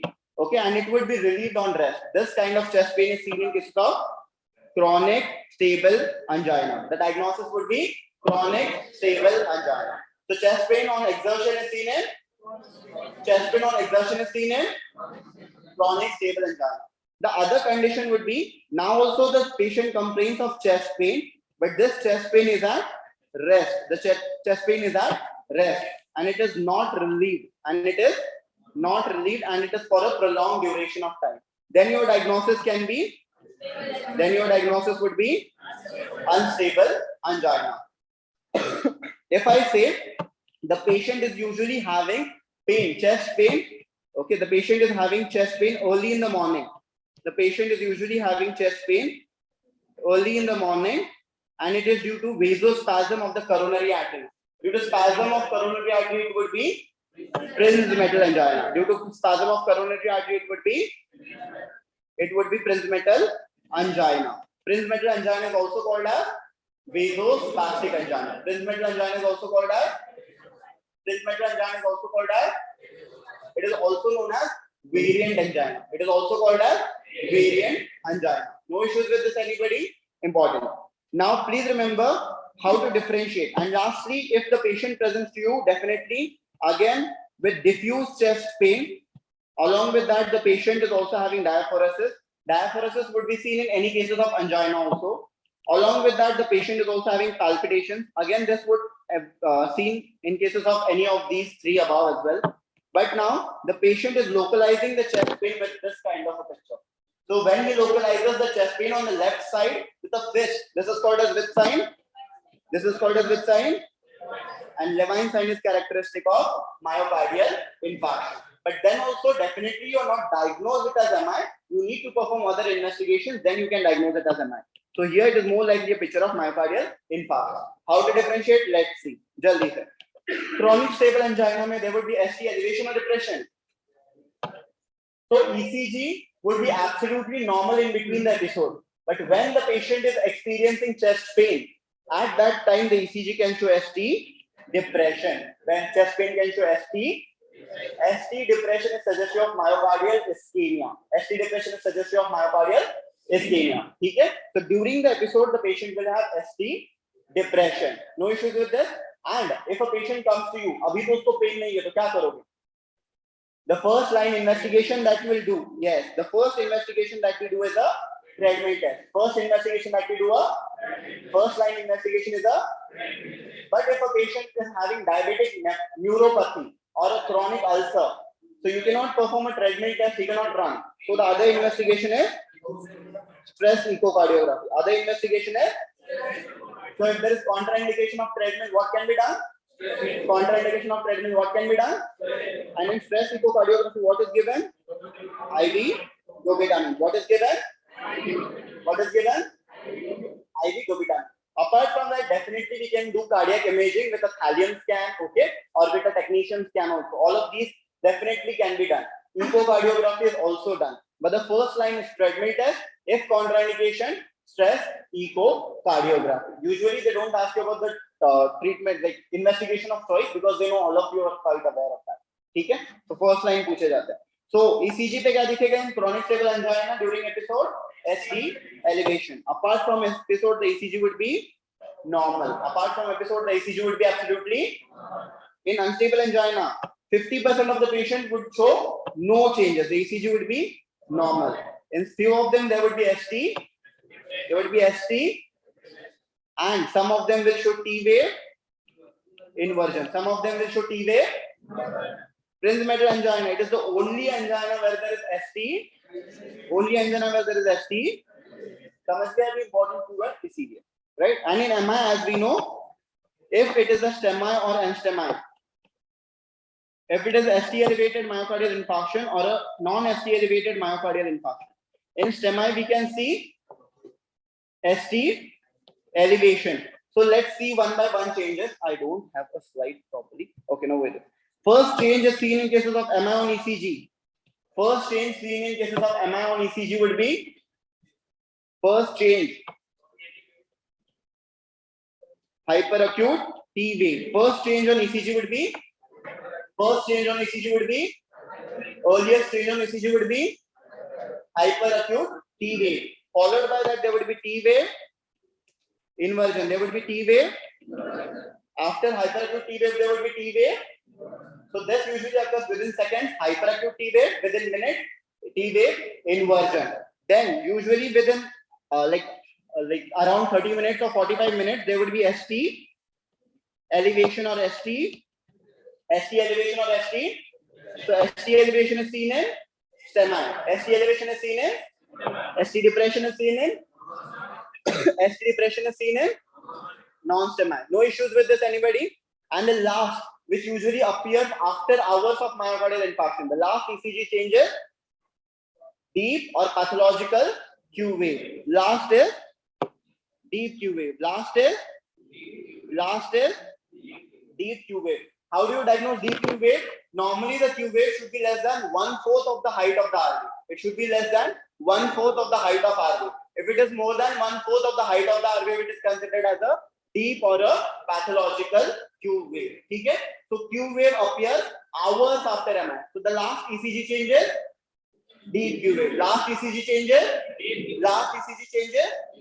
First ECG changes hyperacute T wave. First ECG changes. Don't make a mistake. Sub ST elevation रट के बैठे हैं. Don't make a mistake at any time. ठीक है? So when you diagnose it as ST elevated MI or a non-ST elevated MI. So for definitely on ECG you are suspecting. For diagnosis, what is the investigation of choice? Anybody? For myocardial infarction, investigation of choice would be cardiac biomarker. Investigation of choice would be cardiac biomarker. And the best cardiac biomarker is troponin. Best cardiac biomarkers are which troponin? Troponin I, troponin T, troponin I. Best cardiac biomarker is troponin. Best cardiac biomarker is troponin. Troponin I usually rises within 3 hours. It peaks at 24 hours. It peaks at and it subsides at 10 days. It subsides at 10 days. समझ गए? Troponin T also same. 3 hours पे peak करता है. 24 hours. Sorry, 3 hours पे it starts to appear. 24 hours पे it will peak. It will subside by around 10 to 14 days. ठीक है? No issues with this. Now please tell me which is the earliest cardiac biomarker to write. ठीक है sir. Nobody has answered it. Myoglobin. I am more than happy. शाबाश, समझ गया. सबको chocolate भी दिख गया. ठीक है? Hard fatty acid binding protein. So the earliest cardiac biomarker to rise is hard fatty acid binding protein. Earliest cardiac biomarker to rise is hard fatty acid binding protein. Important. Followed by myoglobin. Last two rises CKMB is almost rises within half an hour to 1 hour. So it is almost third after myoglobin. CPKMB is the one to rise. Last two rises lactate dehydrogenase. Last two rises L for last, L for LDH. ठीक है? Normally LDH2 is more than LDH1, but in cases of MI, LDH1 would be more than LDH.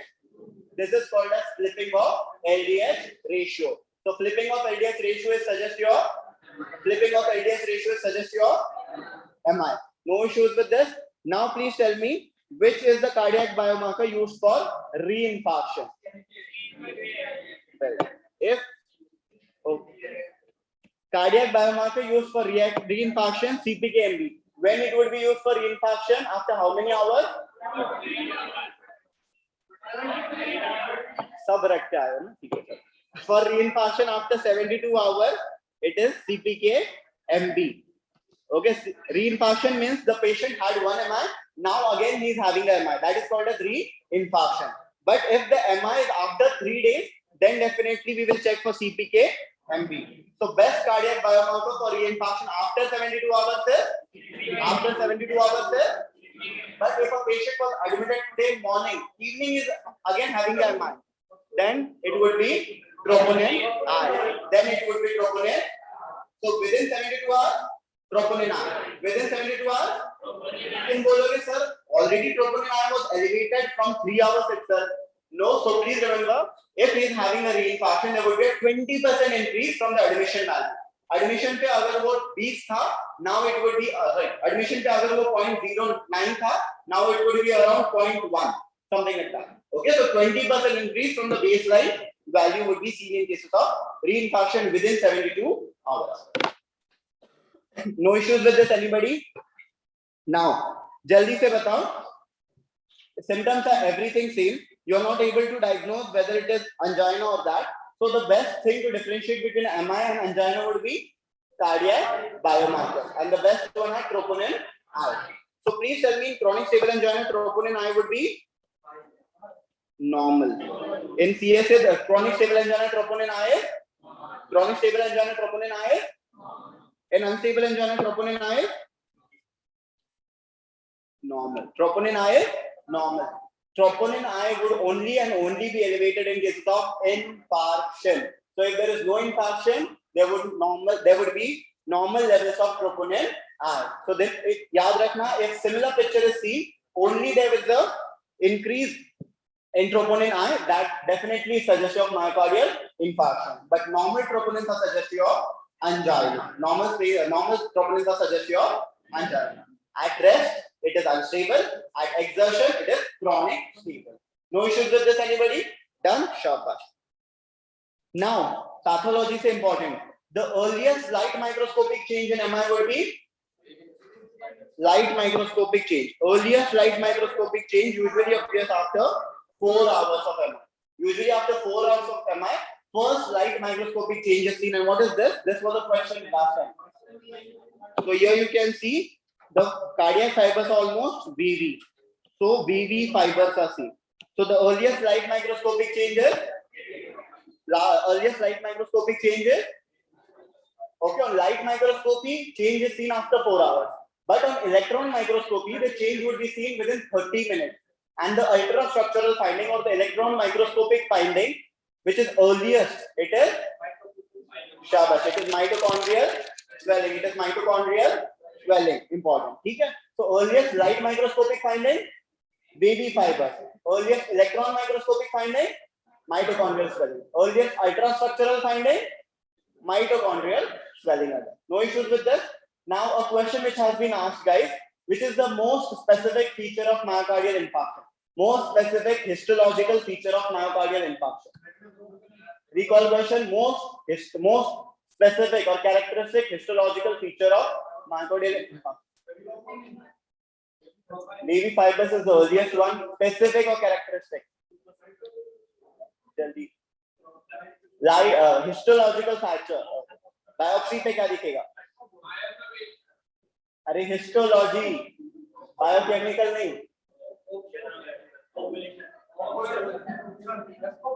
Coagulative necrosis would be seen at around 12 to 24 hours. Neutrophils will appear. Then there would be between 1 to 2 days. There is the most specific feature. There would be contraction band necrosis. The most specific pathological feature of MI is contraction band necrosis. Most specific pathological feature of MI is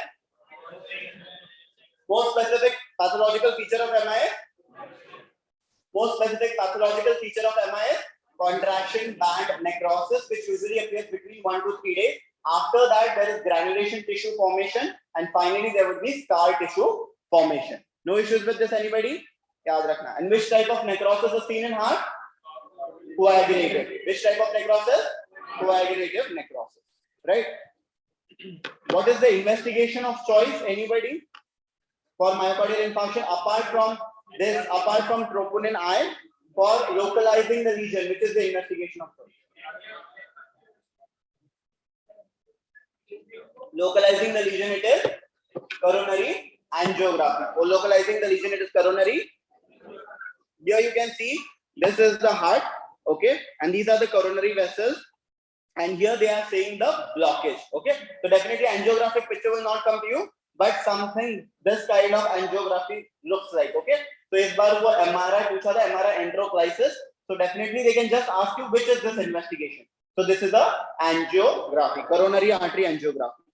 So if a patient of ST elevated myocardial infarction presents to you, for localization of blockage, we will perform coronary angiography. We will perform coronary angiography. So coronary angiography perform kara, matlab cath lab is present. So what is the treatment of choice? The treatment of choice for STEMI would be? Treatment of choice for STEMI would be? Treatment of choice. So it would be PCI or CABG. PCI or CABG. PCI is percutaneous coronary intervention. PCI is percutaneous coronary intervention. CABG is coronary artery bypass grafting. Coronary artery bypass grafting. Right? So if cath lab is present, coronary angiography can be done. Then the treatment of choice for STEMI would be PCI or CABG. PCI or CABG. Okay, PCI or CABG. When do we do PCI? When only one vessel is involved. Single vessel disease or double vessel disease, we will do PCI in the patient. PCI along with stenting. PCI along with stenting. Whereas if it is a triple vessel disease, that is 3 coronary vessels are involved, then we will do a CABG. If 3 vessels are involved, we will do a CABG. Right? And the door to balloon time should be less than समझ गए? STEMI में what is the treatment of choice? PCI or CABG. Single or double vessel? PCI plus stenting. Triple vessel? CABG. If cath lab is not present, at the hospital, so the treatment of choice would be thrombolysis. Then the treatment of choice would be, and which is the recombinant tissue plasminogen activator preferred? Streptokinase तो देते ही नहीं, allergy है. Reticulace is given in cases of acute ischemic stroke. Reticulace is preferred in acute ischemic stroke. In STEMI we will prefer altiplase. अगर India है तो कुछ भी चलता है, मिल जाएगा, ठीक है. So important. If cath lab is absent, treatment of choice is thrombolysis. Treatment of choice is, and preferred RTP is altiplase. Preferred RTP is, no issues with this. Anybody? Okay. And apart from that, definitely Muna is given. What do we mean by Muna? Morphine is given for pain relief. Oxygen is given. Nitrates are given. Which nitrate is given? IV nitroglycerin drip. Which nitrate is given? IV nitroglycerin drip. And A for antiplatelet therapy. Why? Because it is not only aspirin. Along with aspirin, we also give. So it is a dual antiplatelet therapy recommended nowadays.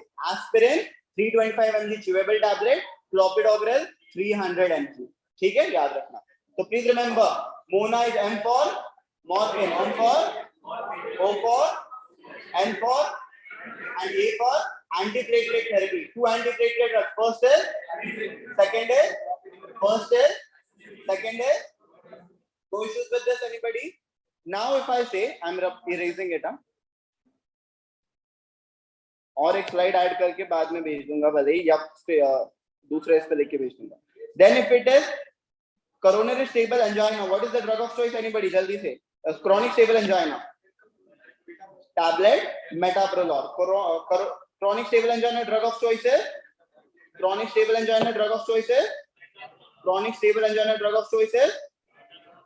Metoprolol. Metoprolol is the cardioselective beta blocker. Why it is drug of choice? So this was the question which has been asked from pharmacology. It is the drug of choice because it decreases heart rate and therefore it decreases the oxygen demand. It decreases heart rate and therefore it decreases the oxygen demand. Right? Therefore, there is decrease in the mortality of the patient. Right? Deaths usually decrease. Then what is the treatment? Drug of choice for unstable angina? Drug of choice for unstable angina or non-ST elevated MI is same. So it is remembered as abemone. ठीक है? A for abciximab. B for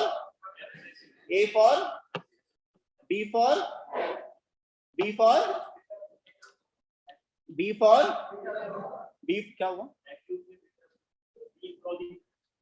heart failure नहीं है. Acute CHF में beta blocker नहीं देते, इसमें तो देंगे क्योंकि we need to decrease the heart rate, we need to decrease the oxygen demand, patient का angina relieve हो जाएगा. So beta blocker metoprolol is given. E for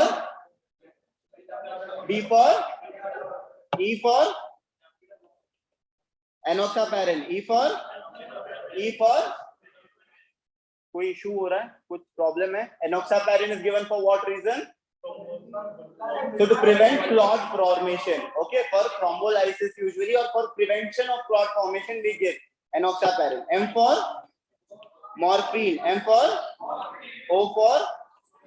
for antiplatelet therapy, that is aspirin and clopidogrel and N for drug of choice for Premature angina. जल्दी से क्या हुआ? डर गया. Drug of choice for Premature angina. भाई तू शांत बैठ. सॉरी, पीछे दे दो. IV nitroglycerin drip. Drug of choice for Premature angina.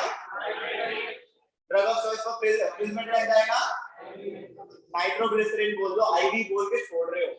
Drug of choice for Premature angina. Drug of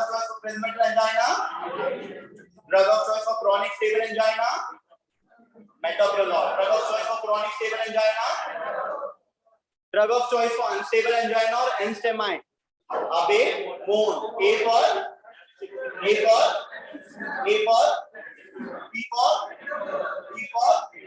Which beta blocker?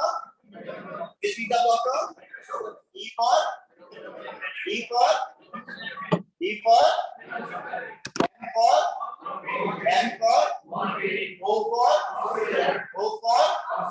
A for antiplatelet. A for first is, second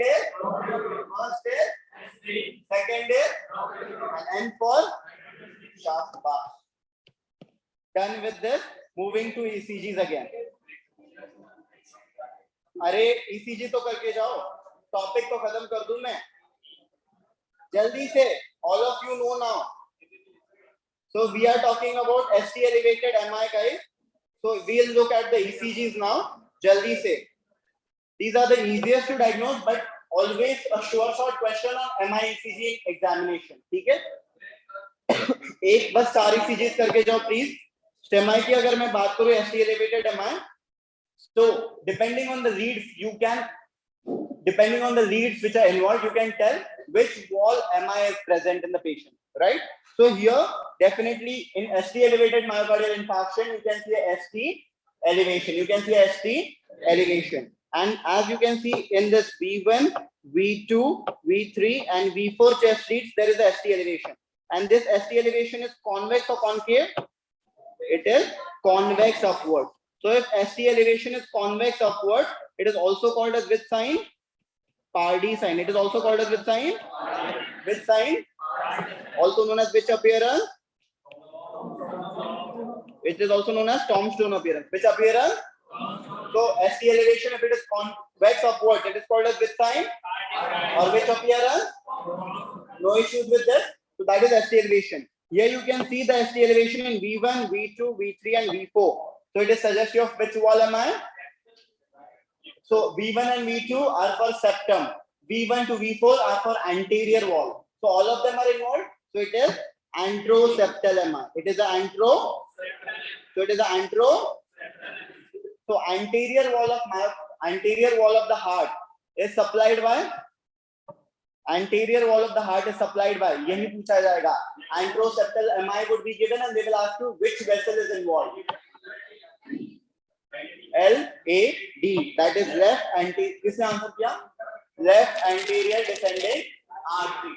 Left anterior descending artery. So if they ask you which is the most common coronary artery involved, answer is LAD. Most common coronary artery involved in MI is left anterior descending artery or left interventricular artery. Okay, दोनों नाम है.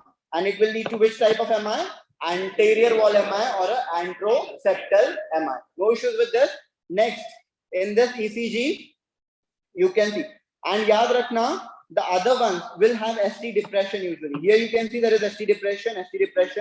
ठीक है? No issues with this. Next, here you can see in lead 2, lead 3, and lead AVF, there is a ST elevation which is convex upwards. So ST elevation convex upwards, Cardi sign or tombstone appearance. In leads 2, 3, and AVF, it suggests your inferior wall MI. And inferior wall of the heart is formed by which ventricle? So this was a question from anatomy. Inferior wall of heart is formed by which ventricle? Right ventricle. Inferior wall of heart is formed by? Apex is formed by? So yaad rakhna. So inferior wall MI, usually it is formed by the right atrium and the right ventricle. So mainly the right ventricle. So it is supplied by which artery? So in inferior wall MI, which artery is involved? Right coronary artery. So inferior wall MI में which artery is involved? Right coronary artery blockage causes which MI? Left anterior descending artery causes which MI? No issue. Next, यहाँ पे क्या दिख रहा है? You can see a ST elevation again. But this ST elevation here they have given, these are not the normal chest leads. These are accessory chest leads which are added, V7, V8, and V9. If you can see ST elevation, which is convex in leads V7, V8, V9. This is suggestive of which MI? So please remember, agar limb lead, chest leads nahi pata, this is important to remember. V1 and V2 for septal wall. V1 and V2 for V1 to V4 for V1 to V4 for V5 and V6 for lateral wall. V5 and V6 for V7 to V9 for V7 to V9 for समझ गए? So here we are seeing changes in V7, V8 and V9 chest lead. That is ST elevation. So it is a posterior wall MI. It is a, and which is the most common artery involved in posterior wall MI? It is the posterior descending artery, or sometimes referred to as posterior interventricular artery. So in posterior wall MI, ST elevation is seen in which leads? V7 to, and ST depression is seen in V1 to V4. ST depression is seen in तो normal ECG तुम्हारे पास आएगा V1 to V4 में तुम्हें ST depression दिखेगा. So you will ask the ECG technician, please place the V7 to V9 leads. I need to check if it is posterior wall MI or not. ठीक है? Important. So posterior wall MI is due to blockage of which artery? Posterior descending artery. And this last to last year for question, ST elevation is seen. Okay, ST elevation is usually seen in V5 and V6 mainly. Mainly V5 and V6. So this is which type of MI? Also you can see in V lead 1. So if ST elevation is seen in lead V1, sorry, it is seen in lead 1, lead V5 and lead V6. It is suggestive of lateral wall MI. It is suggestive of, and which artery is involved in lateral wall MI? Left circumflex artery. Which artery is involved in lateral wall MI? So jaldi se ek bari, most common type of MI, anterior wall MI. Most common type of MI V1 V2 lead for V1 V2 lead for V1 V4 lead for V1 V4 for V5 V6 for V7 V8 V9 for V7 to V9 for important. In anteroseptal MI, which artery is involved? तो पूरा बोलना short में बोलो. Anteroseptal MI, which artery? Left anterior descending artery. Posterior wall MI, which artery? Posterior descending artery. Lateral wall MI, which artery? Lateral circumflex artery. Inferior wall MI, which artery? Right coronary artery. It is not the circumflex, it is coronary artery. Inferior wall, right coronary. Lateral wall, left circumflex. Change ST elevation. 1 V5 V6. 1 V5 V6. 2 3 area. 2 3 area. V5 V6. V5 V6. V7 to V9. V7 to V9. V1 to V4. V1 to V4. Take a break. Let's meet at 6:20. Thank you so much.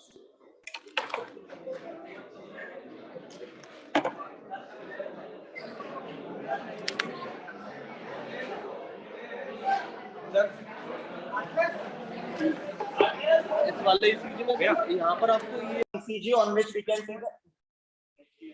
So in ECG, if we can see in all the leads, if there is ST elevation which is concave upward, it is suggestive of acute pericarditis. Most common cause is post MI 3 to 6 weeks later, the patient presents you with diffuse chest pain. It is suggestive of Dressler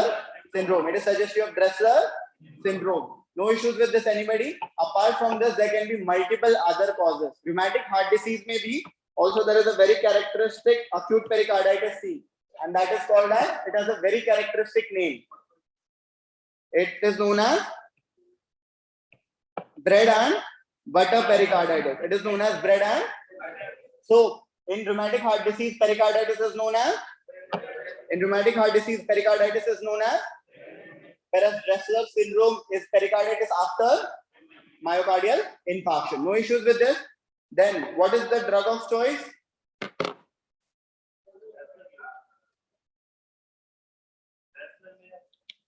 In rheumatic heart disease, the drug of choice would be, whereas in all other types of pericarditis like viral pericarditis or in post-myocardial infarction also, the drug of choice would be NSAIDs. The drug of choice would be, which drug is given? Aspirin. Which drug is given? So rheumatic heart disease, the drug of choice would be steroids, whereas others, the drug of choice would be aspirin. No issues with this, anybody now? Very good. Next, moving to this one. Is ECG में क्या दिख रहा है? This was the ECG from December 2021, guys. Video is not visible.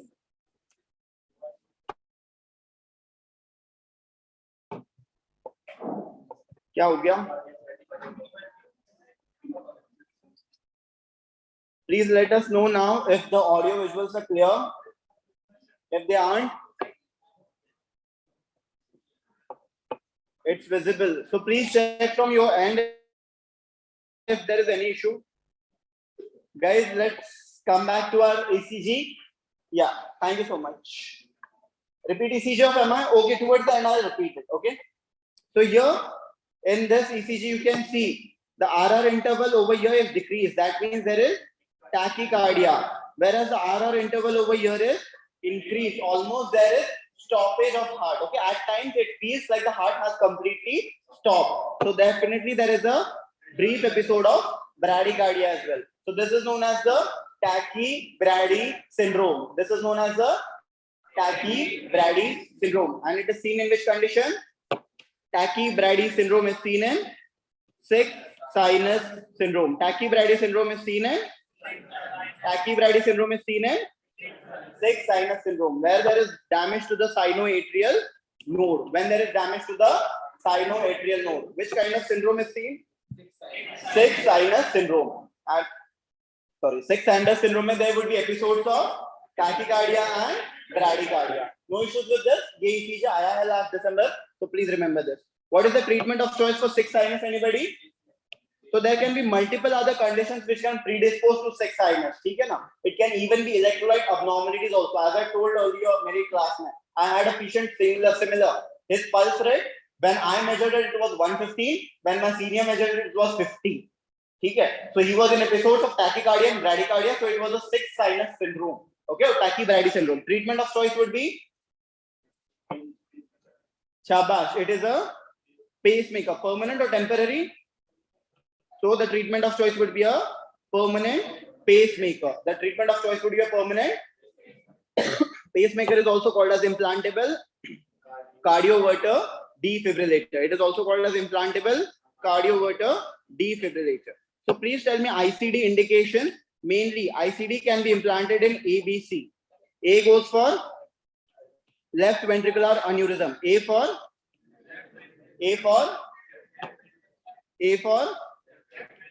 and also ARVD, arrhythmogenic right ventricular dysplasia. ARVD. A for right ventricular ARVD याद रख लो. A for B goes for which syndrome? Anybody? Brugada syndrome. B goes for and C goes for cardiomyopathy. C goes for, so implantable cardioverter defibrillator indications are A, B, C. A for left ventricular, A for second A for B for Brugada syndrome, B for and C for no issues with this, anybody? Chaba. Next, moving to these ones. Last year, these were the common types of ECG which used to appear in the examination. So the first ECG can show you what? So here it is a first degree AV block, or considered as a first degree heart block. It is usually normal phenomena in cases of athletes. It is a normal phenomenon in cases of athletes or marathon runners. Okay, it is very normal in them. Apart from that, it can also be seen in cases of rheumatic heart disease, sarcoidosis, or multiple other conditions. What can be seen over here? The PR interval that you can see over here. It is prolonged. Okay, so please remember the PR interval is normally how much? PR interval is normally it is 120 to 200 millisecond. 120 to 200 millisecond. But here the PR interval would be more than 200 millisecond, right? So this is a prolonged PR interval. What is seen? Prolonged PR interval. Next is a second degree heart block. So second degree heart block can either be Mobitz type 1 or Mobitz type 2. So Mobitz type 1 is also known as Venskibat phenomena. Mobitz type 1 is also called as Venskibat phenomena. So here you can see in Mobitz type 1, the PR interval is short, the PR interval is longer, the PR interval is even longer, and then after a P wave, QRS complex is missing. So please remember, there is serial increase in the prolonged interval. What is seen? Serial increase in the prolonged interval. What is seen? Serial increase in the PR interval. And then there is absence of a beat, which is called as a drop or a missed beat, which is called as a drop or a. So serial prolongation of PR interval along with drop beat is suggestive of which type of heart block? Mobitz type 1. Which type of heart block? Mobitz type 1 second degree heart block. Mobitz type 2, may please remember, here you can see the PR interval is constant. So the PR interval is not prolonged, not shortened, anything. So the PR interval in this patient would be absolutely normal. But what can be seen after a P wave?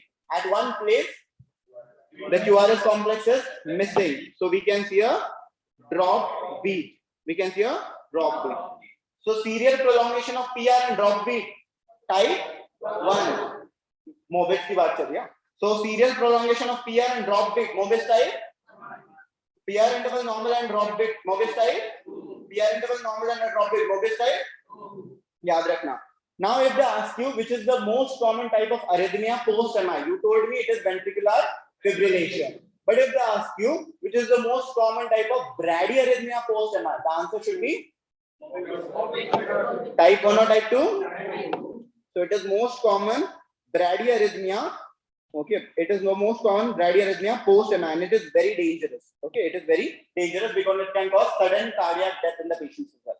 Next is the third degree heart block. So you need to remember the third degree heart block, guys. Over here, please remember the distance between the PP interval and the RR interval would not be equal. So the PP interval and the RR interval are not equal. PP interval and RR interval are not equal. Here you can see after a P wave, no QRS complex is seen, right? Here before a QRS complex, no P wave is seen. So there is no coordination between the P wave and the QRS complex.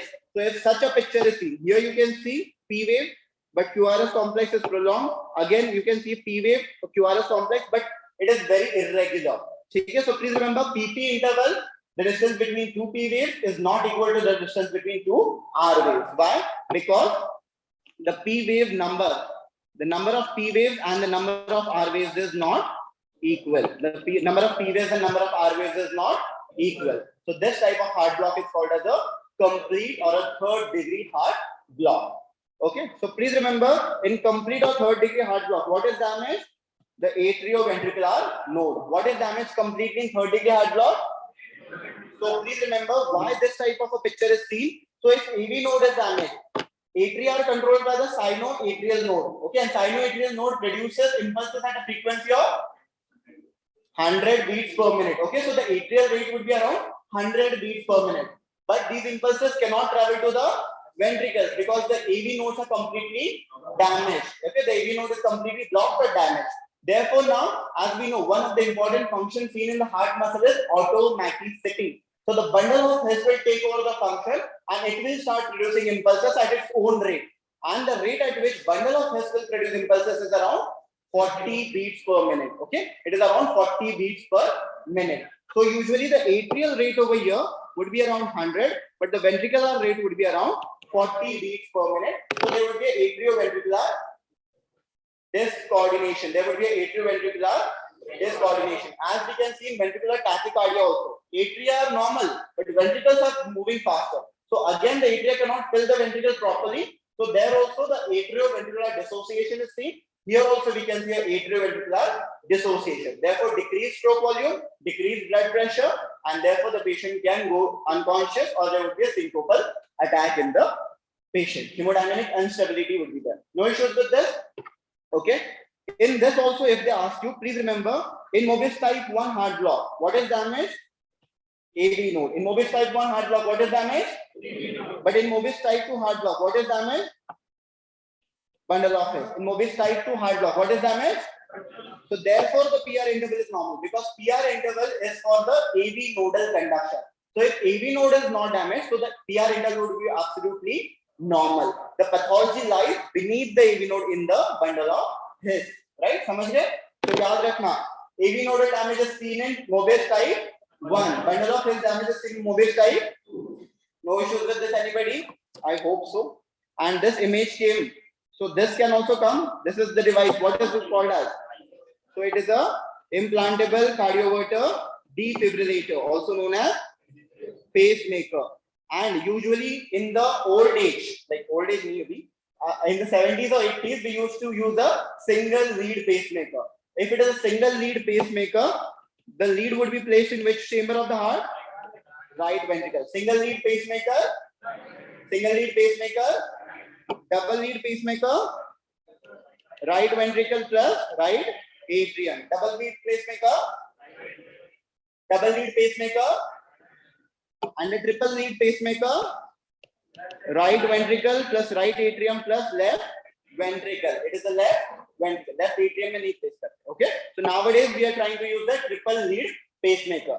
So why I'm telling you this? Because in August examination, the X-ray came. This was the X-ray picture, not the similar one. But here you can see one lead over here, the other lead over here. But in our paper, it was only a single lead pacemaker.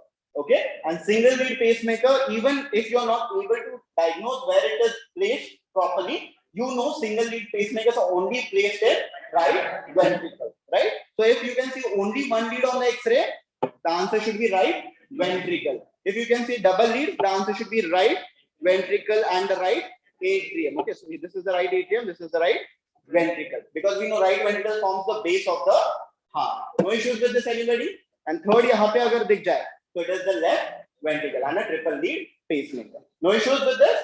Indications of ICD, ABC. A for left ventricular aneurysm, and second is ARVD. B for Brugada syndrome. B for and C for cardiac. Starting with the most common topic जो हर बार पूछते हैं ये लोग, what is it? Is cardiopulmonary resuscitation. That is your basic life support, right? So now I hope all of you are quite aware. So I'll go fast with this. Please tell me what is the first step in cardiopulmonary resuscitation. What is the first step? Shabash. Direct CPR, basic life support. Direct CPR मतलब कोई गिर गया, चक्कर आ रहा है, क्या हुआ है नहीं देखना, डायरेक्ट.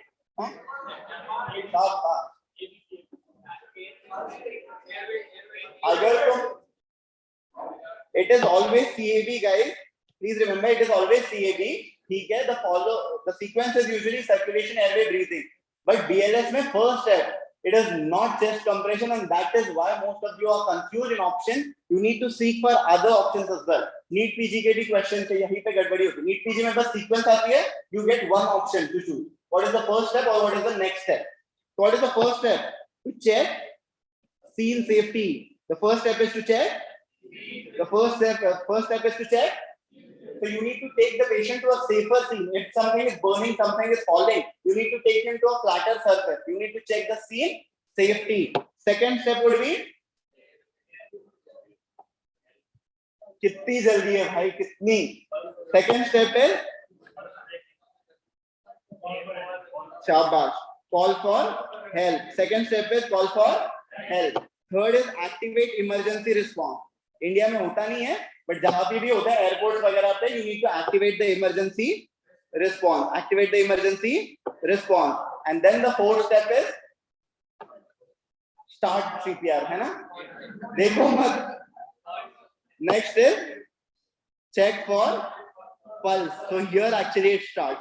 ठीक है? So the first step is to check for the pulse. Which pulse is preferred? Carotid pulse. Which pulse is preferred? Carotid pulse, because it is near to the heart and it is the last pulse to go. Okay, last pulse to disappear. So we need to check for the pulse in the patient.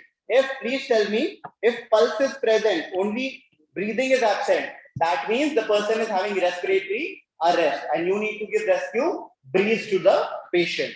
Second scenario can be, pulse is present, respiration is also present. So, shayad hypoglycemia ho or any other reason he has been collapsed, right? So it is not cardiac arrest for sure.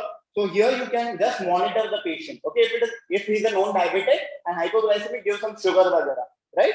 And third condition, if definitely you are not able to feel the pulse or even respiration of the patient. So first is check for the pulse for 10 seconds, and which pulse is preferred? The carotid pulse. Respiration can be checked. Respiration kaise check karte hain? We need to check for the rise and fall of the chest. We check for the rise and fall of the chest in the patient, or we can just take our fingers close to his nose to check for any breathing movement. Okay? So we check for pulse and respiration. If chest and pulse and respiration both are absent, that means the patient is in cardiopulmonary arrest. The patient is in cardiopulmonary arrest. So now the next step would be start CPR in the patient. The next step would be start CPR in the patient. Okay? CPR is given by chest compressions and rescue breaths are given. What is the ratio in an adult?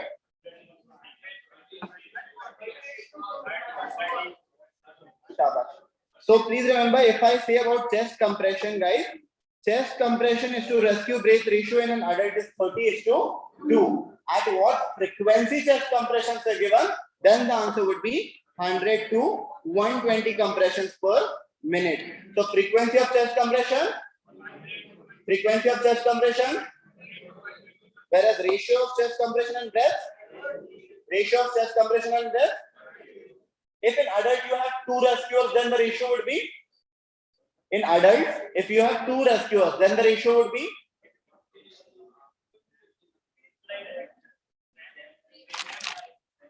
so in adult, whether it is a single rescuer or 2 rescuers, the ratio remains same in adult, that is 30:2. It differs in cases of children.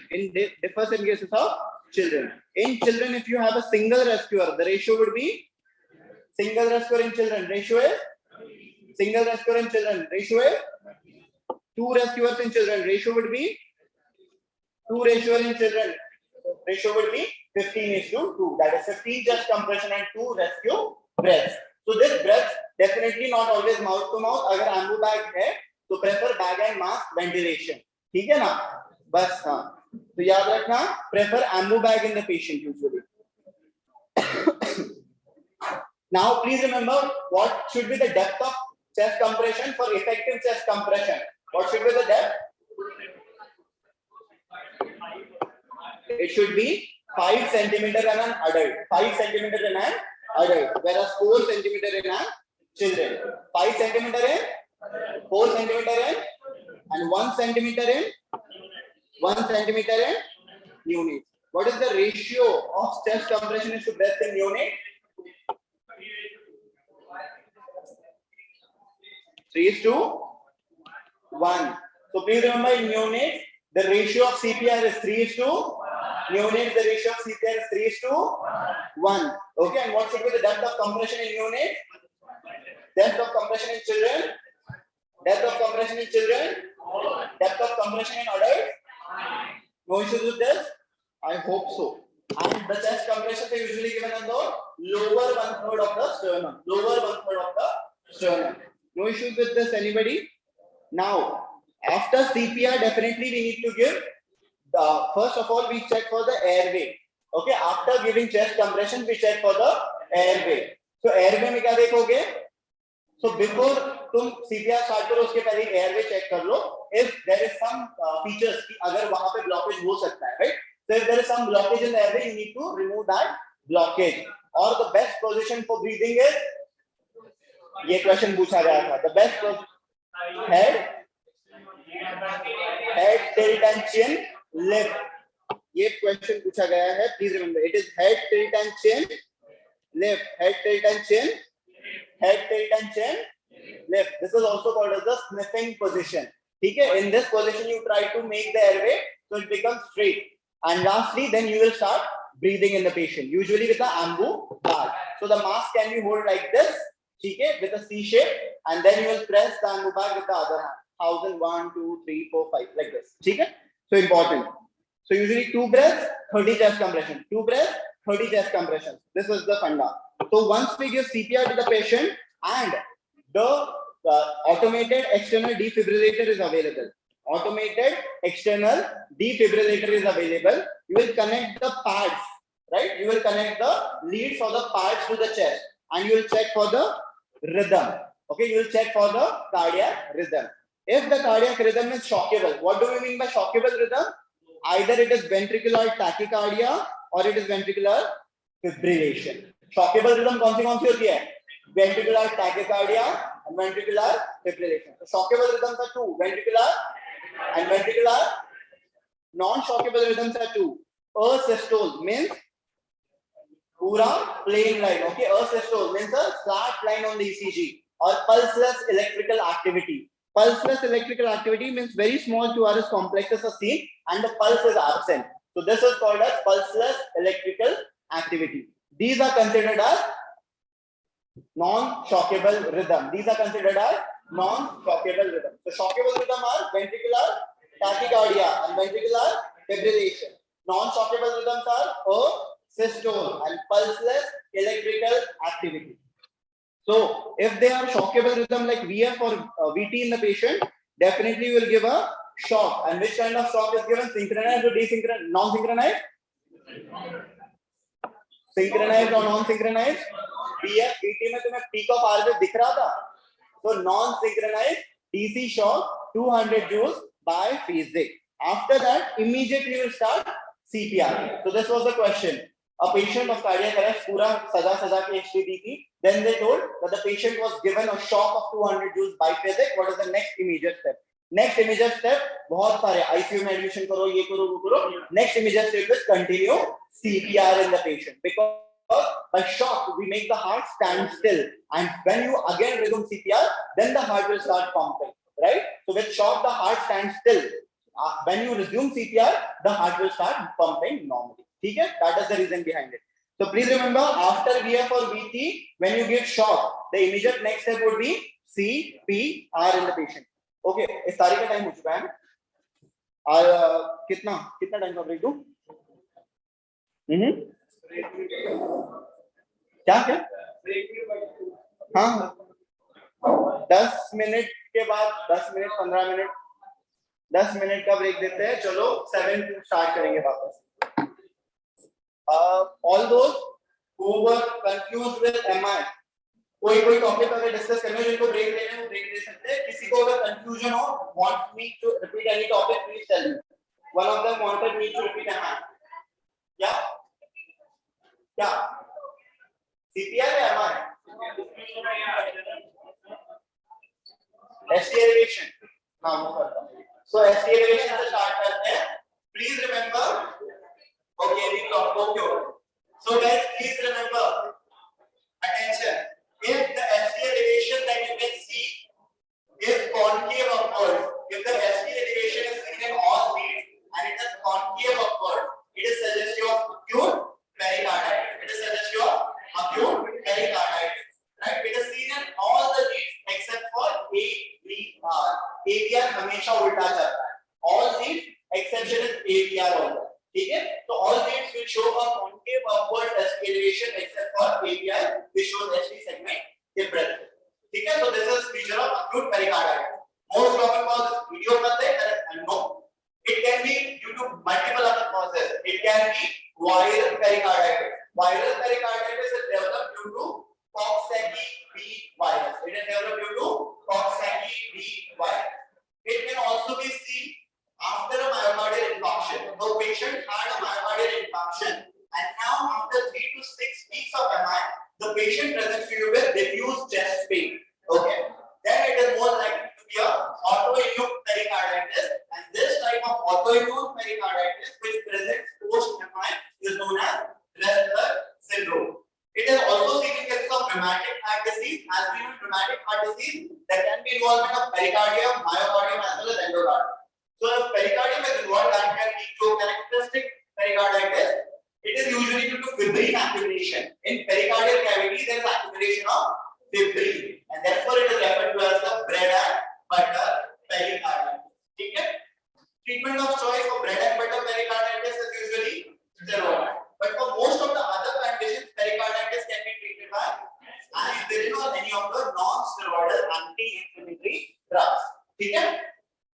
Usually pericarditis के अलावा और एक important situation होती है, that is constrictive pericarditis, when there is calcification of the pericardium. So over there the treatment would be stripping of the pericardium. The treatment of choice would be stripping of the pericardium. Over there we can hear a pericardial knock or a pericardial shudder. On auscultation, such sound would be heard.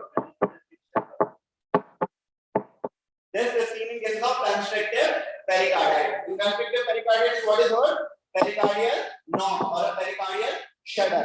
In cases of acute pericarditis, what is heard? Pericardial friction rub. It is a pericardial friction rub. So how to differentiate? It is a pericardial or a pleural friction rub. So please remember, you will ask the patient to stop breathing. If even on stopping the breathing, the friction rub is heard, that means it is not due to a pleural cause, rather it is due to a pericardial cause. It is due to a pericardial cause. So breathing stop करने पे भी अगर friction rub सुनाई दे रहा है, that is pericardial. If breathing stop करने पे friction rub रुक जाता, that is pleural friction rub. And pleural friction rub is seen in cases of pleural effusion. Pleural friction rub is pericardial friction rub is pericarditis or pericardial effusion. ठीक है, इन conditions में लिखेगा. Then 6 sinus syndrome में it is very easy. Some episodes of tachycardia, some episodes of bradycardia in the ECG. It is known as a tachycardic syndrome or 6 sinus syndrome. By the 6 sinus name, you can just identify there is some damage to the sinoatrial node, right? So if sinoatrial node is damaged, वो कभी-कभी बहुत fast beat करेगी. Okay, so sometimes it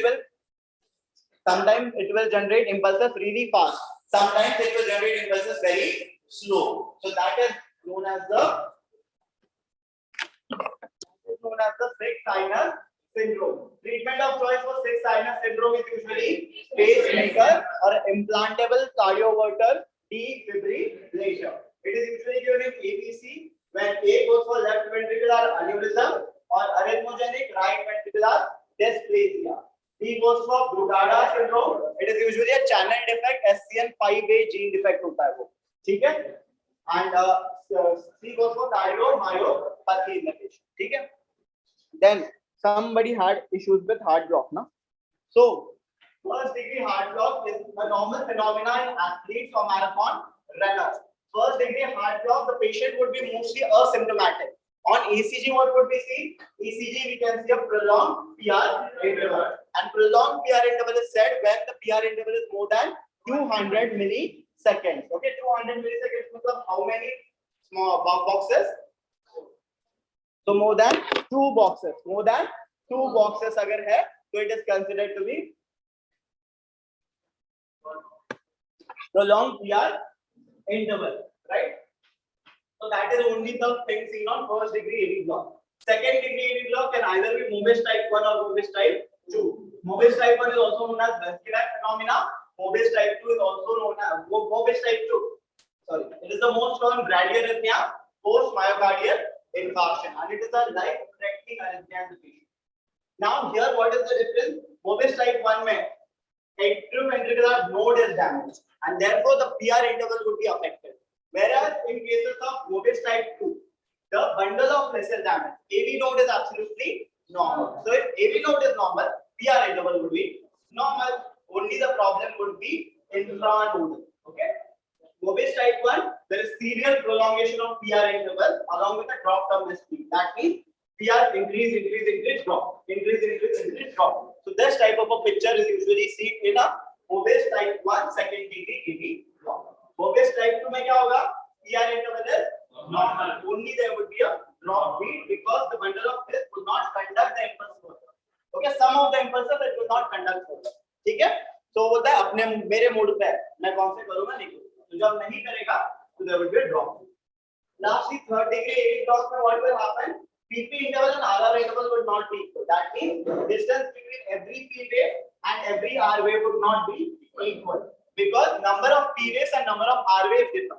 Okay, number of P waves would be lesser or more, number of R waves would be less or more. Okay, so there is an atrioventricular dissociation because the atrioventricular node has been completely damaged. So atrias are working alag se, okay, atrias are working separately and the ventricles are working separately. Atrias are working at a rate of 100 beats per minute, but ventricles are only working at a rate of 40 beats per minute. So there is a AV dissociation which is there, right? And therefore the patient will have syncope or there can be unrecordable BP in the patient as well. Okay? So all of these features are seen in third degree heart block. And for third degree heart block, the treatment of choice would be again pacemaker, that is implantable cardioverter defibrillator.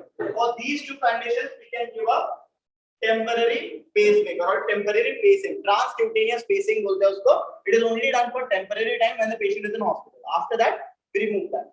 Okay. But in third degree, we can give a permanent pacemaker to the patient. Right? और किसको MI में problem थी भाई? So MI में also we will see a ST elevation, but this ST elevation would be convex upward, and this convex upward ST elevation is usually called as the Pardy sign, also known as the tombstone appearance. I hope such tombstones you have seen in Kabristan वगैरह. Okay, so at that places, so these are seen. So these types of appearance is known as the tombstone appearance. So if this ST elevation is seen in V1 to V4 leads, it is anteroseptal MI. If it is seen in 2, 3 and ADF leads, it is an inferior wall MI. If it is seen in V7, V8 and V9 leads, it is a posterior wall MI. And in case of the posterior wall MI, reciprocal changes. That means ulta ST segment depression would be seen in V1, V2, V3 and V4 chest. Okay? Whereas if these changes are seen in lead V5 and V6 and standard leads 1 and AVL, then it is suggestive of a lateral wall MI. The artery occluded in lateral wall MI is the lateral circumflex, left circumflex artery. In cases of inferior wall MI, it is the right coronary artery because the base of heart is formed by the right ventricle. In cases of posterior wall MI, it is the posterior descending artery or the posterior interventricular artery. Whereas in cases of androseptal MI, it is the left anterior descending artery or the anterior interventricular descending artery. AIVD भी बोला जाता है. ठीक है? I hope this was fine with everybody. No issues with this.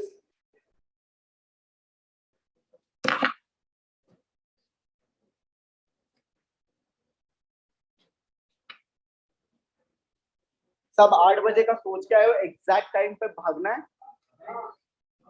हाँ वाले हाथ उठाओ, नहीं वाले हाथ उठाओ. उसमें भी दो भाई.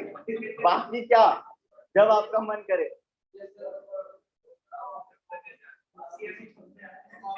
मैं तो आज ही पूरा मेडिसिन सीख दूं.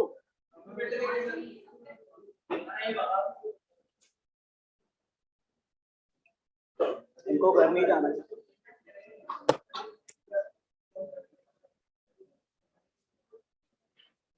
चलो let's start.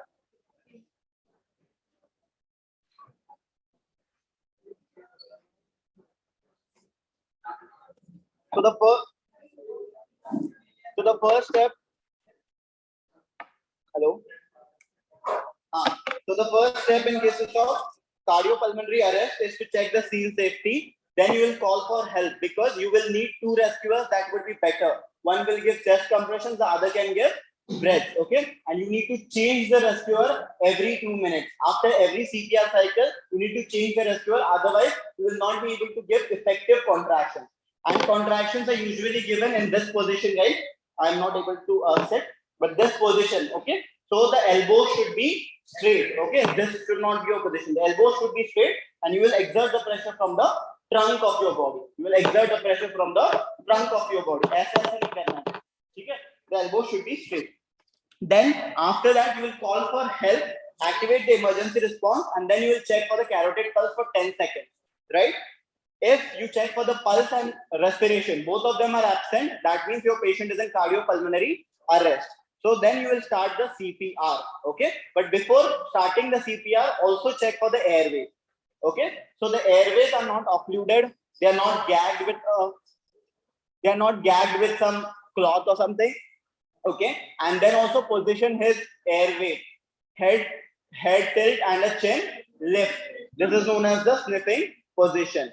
And then also start the CPR. So chest compressions in adults are given at a rate of 30:2. In children, 1 rescuer 30:2, 2 rescuer 15:2. And in units, it is 3:1. And in units, it is compulsory to have 2 rescuers at all times.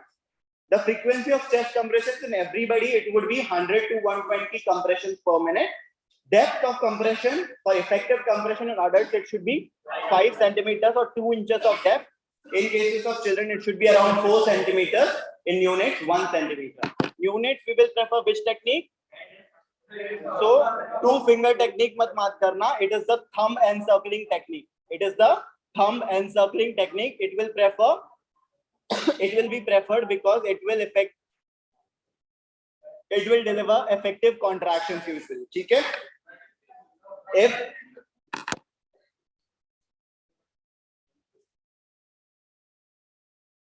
you have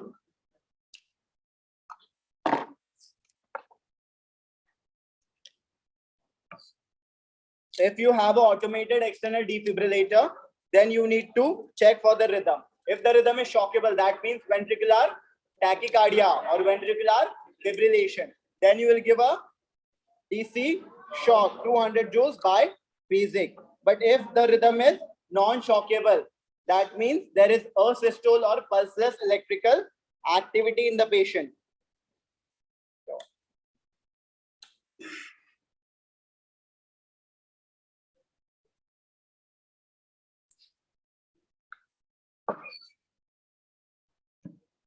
और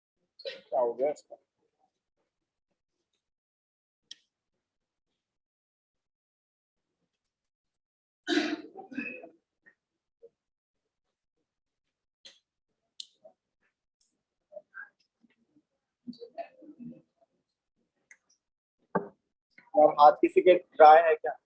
oily hand है मेरे.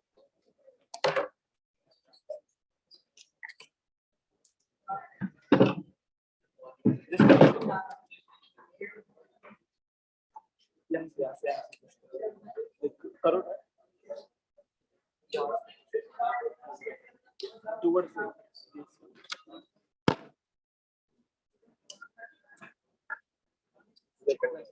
हाँ हाँ ये press करके open कर यहाँ से नहीं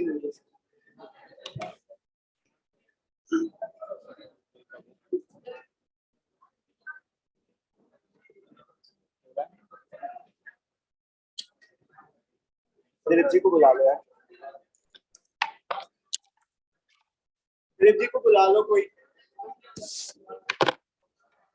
So guys, if the rhythm is shockable, DC shock is given 200 joules biphasic. If it is not shockable, if it is a non-shockable rhythm, guys, or systole or pulseless electrical activity, then we will continue CPR for next 2 minutes. That is, next cycle of CPR would be given. Along with that, we also need to get a intravenous or an intraosseous access, because if the BP is almost unrecordable in the patient, the peripheral veins would not be visible, and therefore we will get, we are not able to get the intravenous access, not over here, not in the IGV even, then definitely we can get in the intraosseous access, and we can deliver epinephrine. Epinephrine is given every 3 to 5 minutes. Epinephrine or adrenaline is given by IV route in cases of cardiac arrest, but by IM route in cases of anaphylactic shock. What is the dilution which is used over here? It is 1:10,000. So 1:10,000 in cardiac arrest, 1:1000 in anaphylactic shock. ठीक है, ये याद रख लेना. Then after giving epinephrine every 3 to 5 minutes, you will keep on continuing the CPR until and unless the rhythm becomes shockable. If the rhythm becomes shockable, because these are convertible. Okay, asystole can go into VT, VT can go into asystole. Okay, so if the rhythm on chest compression, it becomes ventricular tachycardia or ventricular fibrillation, then you will deliver the shock to the patient. If it does not become, then definitely you need to continue again with your CPR and again give epinephrine to the patient. Okay? Then, if I talk about shockable rhythm, ventricular tachycardia, ventricular fibrillation, shock was delivered to the patient, CPR was immediately resumed. Okay? And then we also got the IV or a intraosseous access. Then if the rhythm becomes shockable, then definitely we again give a shock to the patient. Okay, 3 times shock can be given. If the ventricular tachycardia or ventricular fibrillation does not subside, kitni baar shock de sakte ho? You can give shock at least 3 times in the patient. Maximum 3 times shock can be given to the patient, right? And after every shock, what should be given? Immediate CPR, immediate chest compressions are to be started. And in between, definitely you can give epinephrine to the patient. Okay. And lastly, even after 3 shocks also, the patient is not responding, then you can give the longest acting antiarrhythmic drug, and that is amiodarone. Okay, no issues with this. क्योंकि हमने electrical cardioversion try कर लिया, if it failed, so you will start with chemical cardioversion with IV amiodarone in the patient. Bolus is given and then you will start an infusion also. So at least important चीजें याद रख लो यार. And if return of spontaneous ventilation occurs, you will send the patient to post cardiac care. If ambulance तब तक arrive हो जाती है, you will hand over the patient to the team. Okay, so the emergency response team. No issues with CPR now. Now talking about JVP. Okay, so JVP is usually normally how much? It is between 5 to 8 centimeters of water, and it is recorded from which vein? Internal jugular vein. So it is the jugular venous pressure, normally between 5 to 8 centimeters of water, right? So JVP can be elevated in multiple conditions, right? So here we need to check for the JVP wave. So the first wave which is seen in JVP is known as the A wave, and A wave is due to atrial systole. It is due to atrial systole, atrial contraction. The next is again a positive wave known as the C wave. So C से कैसे याद रखना है? Contraction, but which one? Isovolumetric contraction. Then there is a X descent. Then there is a X descent. X descent कैसे याद रखोगे? It is seen in ejection fraction. It is seen in ejection period. Okay. So during ventricular systole, during the ejection period, which wave is seen? Is X descent is seen. Then next would be your positive V wave, and V wave is seen due to vena cava filling the atria. Vena cava filling the atria. That means during atrial diastole. And lastly, you can see a Y descent. And Y descent is seen due to atrial emptying. It is seen due to atrial emptying. Okay, yaad rahe gayi waves. Now let's see one by one. Large A wave is seen in cases of whenever the pressure on the right side of the heart would be elevated, the pressure would be reflected in the internal jugular vein also, and there would be a elevated jugular venous pressure. Okay? So if there is tricuspid stenosis in the patient, pressure would be high in the right atria, and therefore high pressure on the if there is high pressure in the right atria, so there would be a large A wave. Same in cases of pulmonary stenosis, high pressure on the right side, therefore again a large A wave. In cases of mitral stenosis, usually a long-standing mitral stenosis will develop right-sided heart failure, and that can lead to this large A wave. It is also seen in pulmonary arterial hypertension. So as we know, in pulmonary arterial hypertension, the right-sided resistance is more, and therefore that will lead to increased pressure on the right side. Again, that causes a large A wave. And Eisenmenger syndrome and TOP. Again, due to the same conditions, in TOP we have pulmonary stenosis. Eisenmenger syndrome, there is reversal of shunt which is seen, right? Important. So large A wave is seen in which conditions? First is tricuspid stenosis. Second is pulmonary stenosis. Third is long-standing mitral stenosis. Fourth is pulmonary arterial hypertension. And next is Eisenmenger syndrome and tetralogy of color. Absent A wave means the atria not contracting only. So if atria not contracting, during that IJV would not be elevated. So absent A wave is seen in cases of atrial fibrillation, when atria are only twitching. Cannon A wave, that means a giant or a super large A wave. It is usually seen in cases of ventricular tachycardia, when there is AV dissociation, right? If there is AV dissociation, so the atria are not emptying properly into the ventricles. That leads to excess buildup of pressure in the right atrium. That causes a cannon, super large or a giant AV. Complete heart block, again due to the same reason, impulses are not traveling through the AV node. So atria are working separately, ventricles are working separately. So AV dissociation के किसी भी condition में, which type of A wave is seen? Cannon, giant or a super large A wave. Tricuspid regurgitation में we can see absent X descent. Okay, absent X descent. If absent X descent is there, we can see a CV wave directly. Okay, and steep X descent is seen in cases of cardiac tamponade. CV wave is steep X descent is seen in cases of steep X descent, steep X and absent Y. Steep X and absent, steep X and absent Y in, steep X and absent Y in, steep X and absent Y in, steep X and steep Y in, steep X and steep Y in, steep X and steep Y in. So in cardiac tamponade and in constrictive pericarditis, on auscultation, how to differentiate? Pericardial friction rub is heard in. Pericardial friction rub can be heard in cases of pericarditis or massive pericardial effusion. Whereas in pericardial cardiac tamponade, we can feel a muffled S1 and muffled S2. So this is the first feature. Second feature is hypotension. Second is hypotension, and third is increased JVP. I'll explain this now. So what happens in cardiac tamponade? Usually after a pericarditis, there would be accumulation of fluid in the pericardium. So if there is accumulation of fluid in pericardium, it is known as pericardial effusion. It is known as pericardial effusion. But when this fluid becomes excessively higher, it will start crushing the ventricles. It will start crushing the ventricles.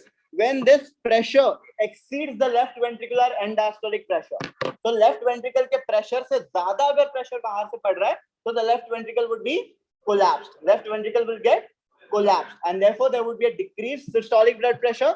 That is the reason behind this hypotension in this patient, right? If there are so much of fluid outside the heart, can the heart sounds can be heard properly? No, they cannot be heard properly due to the fluid. Okay, in between. Therefore, there would be muffled heart sound, so muffled S1 and S2, and there would be the ventricles are not able to relax properly. So, ventricles are not able to relax. The pressure is increasing in the atria, and if pressure increases in the atria, pressure increases in the IJV. Therefore, there would be elevated jugular venous pressure. How to differentiate in question? Because elevated GVP is seen in multiple conditions. Okay, all of these conditions we can see elevated GVP. Please remember, non-pulsatile elevated GVP, if they give you non-pulsatile elevated GVP, it is only seen in two conditions: cardiac tamponade and superior vena cava thrombosis.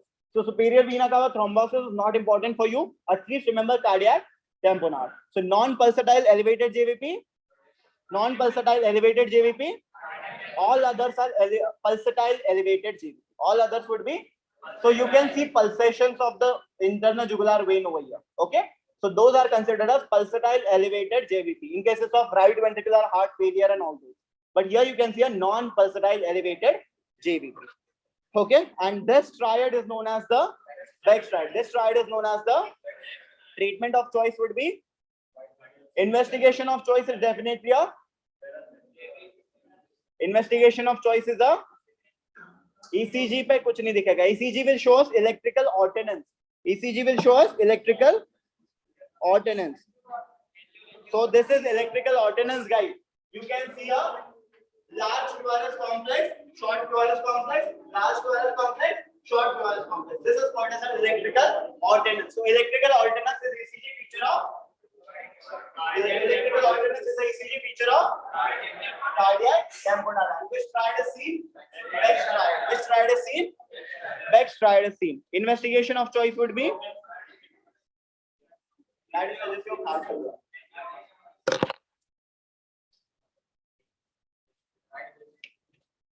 Angio क्यों करना चाहते हो तुम? Echocardiography. To advance the patient, echocardiography can be done. Please remember that will show accumulation of fluid in the pericardium. Echo ultrasound is a friend of water or fluid. याद रखना है हमेशा. So usually a transesophageal ultrasound is preferred in this patient or echocardiography. Treatment is ultrasound guided pericardiocentesis. You will remove the fluid. Okay. Ultrasound guided pericardiocentesis. But similar patient and you are hearing this kind of sound or auscultation. This is known as the pericardial knock or a pericardial shudder. And pericardial knock or pericardial shudder is heard in cases of constrictive pericarditis. When there is calcification of the pericardium surrounding the heart. Okay, if there is calcification, so whenever blood drops, it will make sound like this. Okay, pericardial knock or a pericardial shudder. Here the treatment of choice is pericardial stripping. No issues with this. Pulsus paradoxus is heard in. Pulsus paradoxus is seen in. So on inspiration, if there is a very feeble pulse, this is called as pulsus paradoxus. Pulsus paradoxus is seen in cases of cardiac pneumonia. Pulsus paradoxus is seen in cases of pulsus paradoxus is absent in cases of pericardial effusion. This is the one to differentiate. Pulsus paradoxus is absent in pericardial effusion but present in cardiac tamponade. So when the pressure rises excessively high, pulsus paradoxus is present because the systolic blood pressure would be very much compromised now. Okay? So याद रखना pulsus paradoxus दिया है, that is for sure short diagnosis of cardiac tamponade. Pulsus paradoxus can also be seen in cases of status asthmaticus. It is also seen in cases of status asthmaticus. Constrictive pericarditis में rarely दिखता है. It is not a very common phenomenon. Pulsus paradoxus is only seen mainly in cases of cardiac tamponade, status asthmaticus. ठीक है, ये दो चीजें याद रखना. Kussmaul's breathing, I tell. ठीक है. Kussmaul's breathing नहीं. This is different. So what do we mean by Kussmaul's sign of Kussmaul's breathing, guys? Please remember, on inspiration, JVP should fall or rise. On inspiration, the JVP should fall. Normally on inspiration, a negative pressure is created in the thorax. So all blood is pulled towards it. Therefore, the JVP on inspiration should fall. JVP on inspiration should fall. But if on inspiration JVP rises, this paradoxical rise is known as the paradoxical rise in JVP on inspiration is known as the paradoxical rise in JVP on inspiration is known as the and Kussmaul's sign is present in CRR. C for constrictive, C for constrictive, R for restrictive cardiomyopathy, R for right ventricular failure, R for no issues with this now. Kussmaul's sign, pulsus paradoxus are different. Pulsus paradoxus na yaad rakh lo, the pulse would be feeble on inspiration. It is due to the funda that STP on inspiration usually falls. Okay? So now talking about next.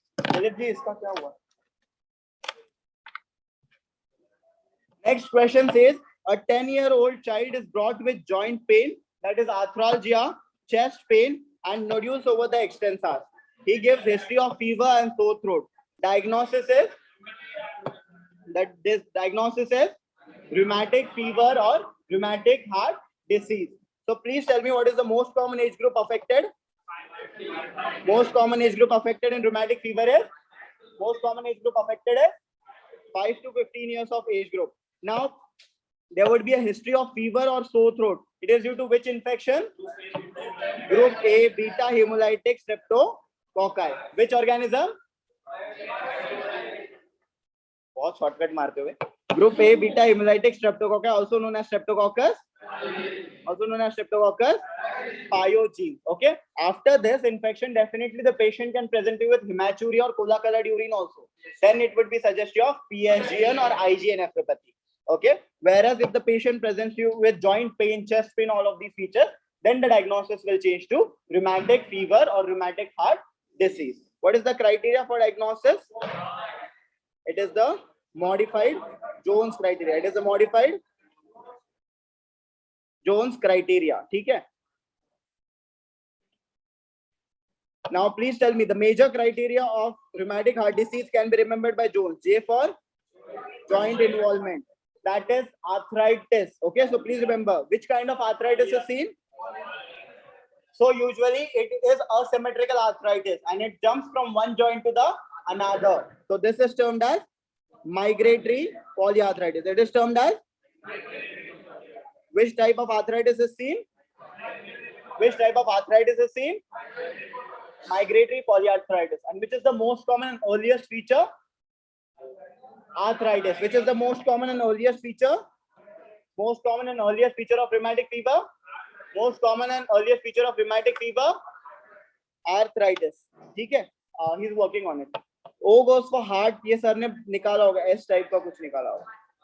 Heart goes for carditis. That means it either can be endocarditis, myocarditis, or pericarditis. Okay, or even pancarditis. So please remember here most important.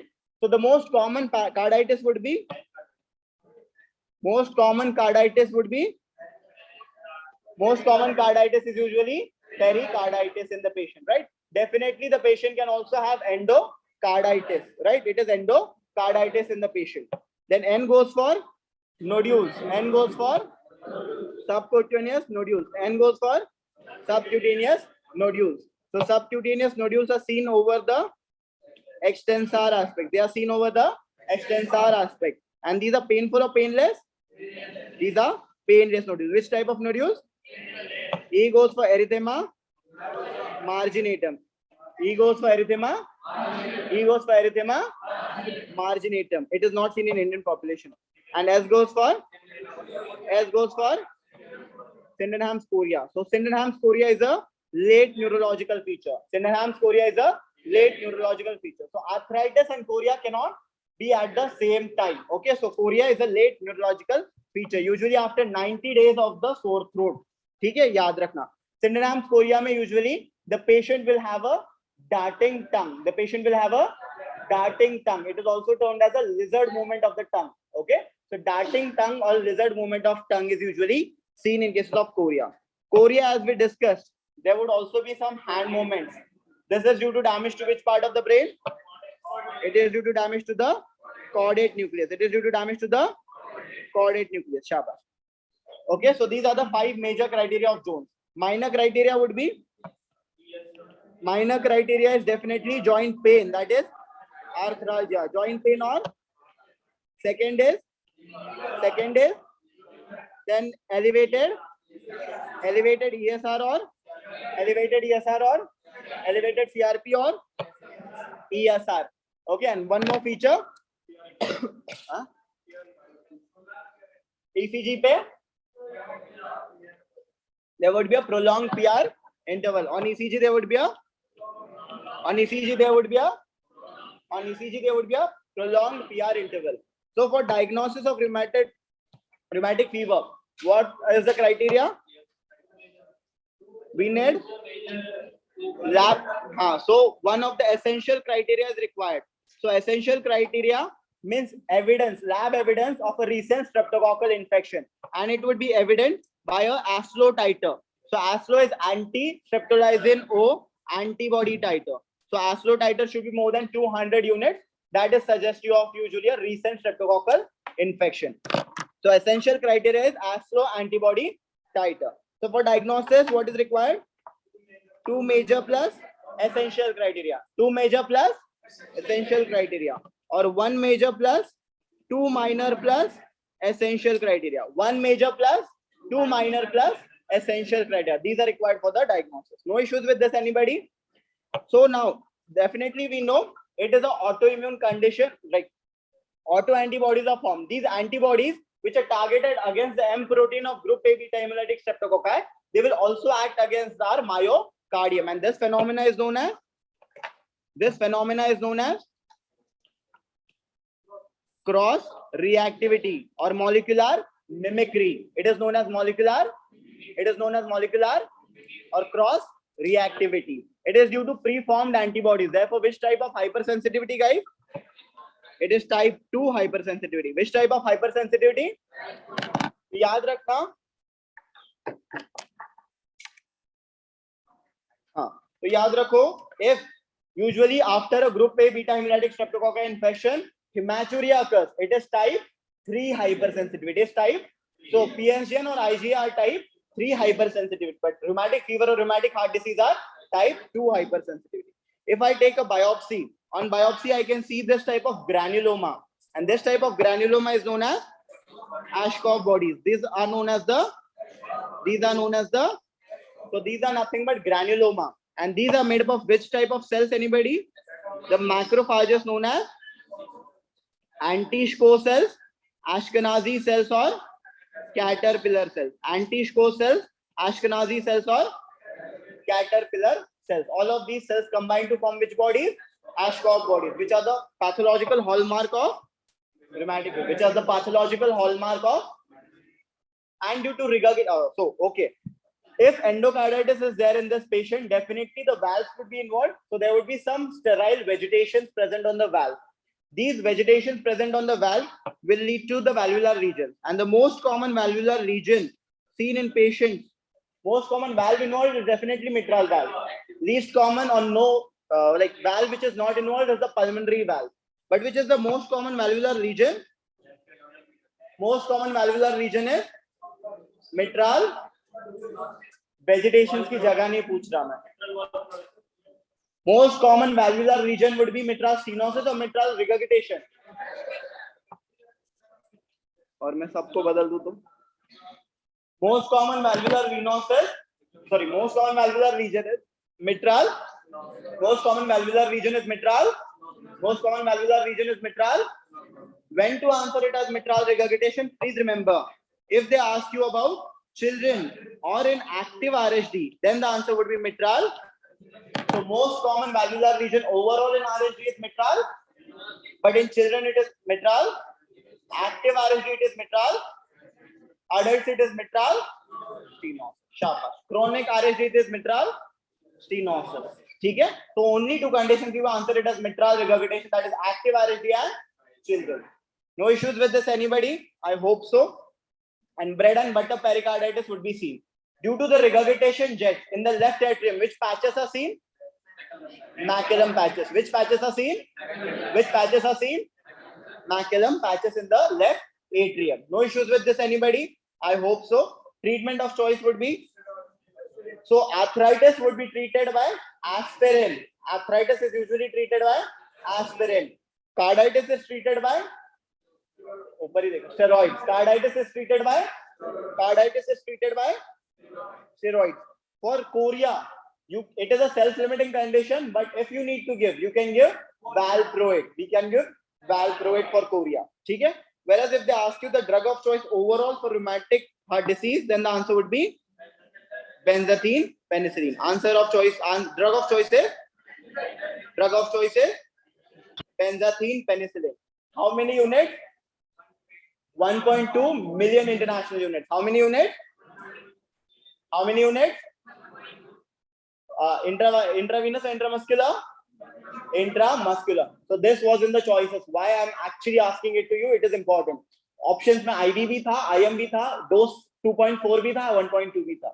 So please remember the dose of benzathine penicillin G is 1.2 million international units. Intramuscular injection every 3 weeks. Every 3 weeks. How long it should be given? It should be given, if they only mention rheumatic fever or rheumatic heart disease, it should be given up till 21 years of age or 10 years from the date of diagnosis, whichever is longer. So how much duration it should be given? 21 years of age or 10 years from the date of diagnosis, whichever is longer. If they mention rheumatic heart disease with valvular region, like rheumatic heart disease with mitral regurgitation, then the treatment should go up to 40 years of age or 10 years from the date of diagnosis, whichever is longer. So if valvular region is present, then the duration should go up to 40 years or 10 years from the date of diagnosis, whichever is longer. No issues with this. Moving further. Next one. What are these white spots which are usually seen? White spots seen on the fundoscopic examination of the retina are rod spots. And rod spots are suggestive of infective endocarditis. It is suggestive of infective endocarditis. So infective endocarditis, it can be acute or subacute. The most common cause of acute infective endocarditis is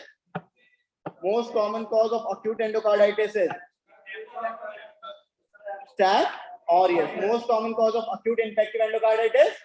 Most common cause of subacute bacterial endocarditis. Most common cause of SABE. Most common cause of acute bacterial endocarditis. Most common cause of endocarditis in IV drug abusers. It is Staph aureus. Right-sided endocarditis, Staph aureus. Right-sided endocarditis, IV drug abusers में usually there is a right-sided endocarditis, and the cause is Staphylococcus aureus in the patient. No issues with this. Prosthetic valve endocarditis.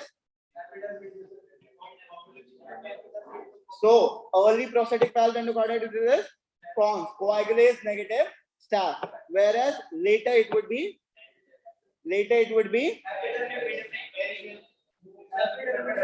it is staph or strep. It is late prosthetic valve endocarditis. Early it is coagulase negative staph or staph epidermidis. Late it is strep.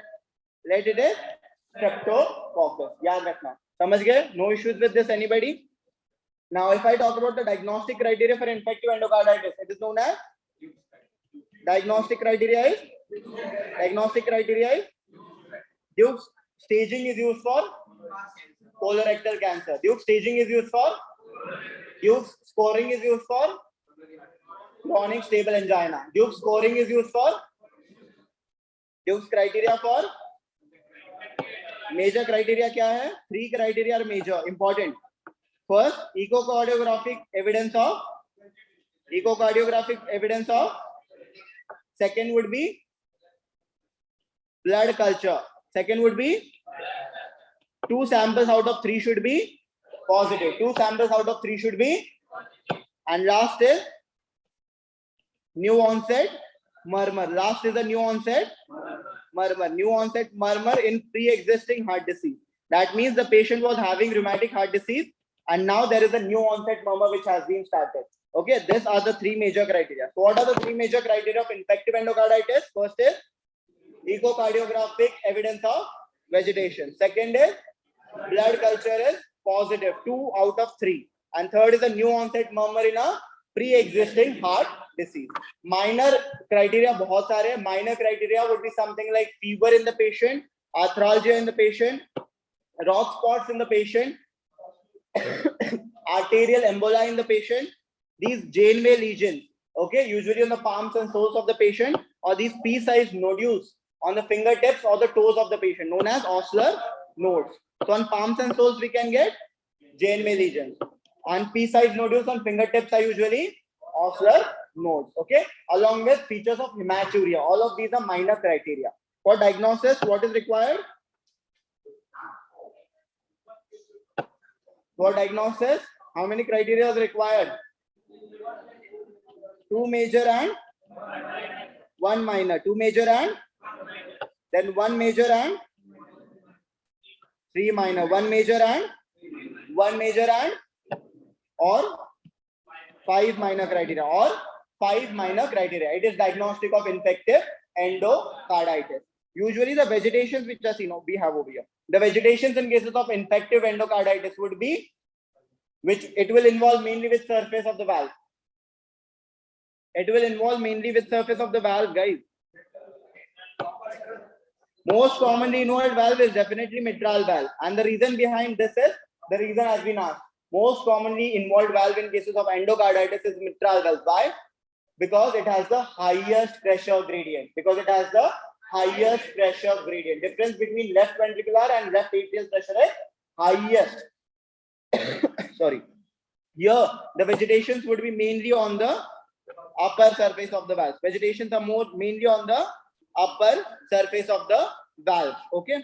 So here you can see the vegetations are usually on the commissural ends. Okay. So यहाँ पे होने चाहिए, इन्होंने पता नहीं. On the commissural ends or the lines of closure.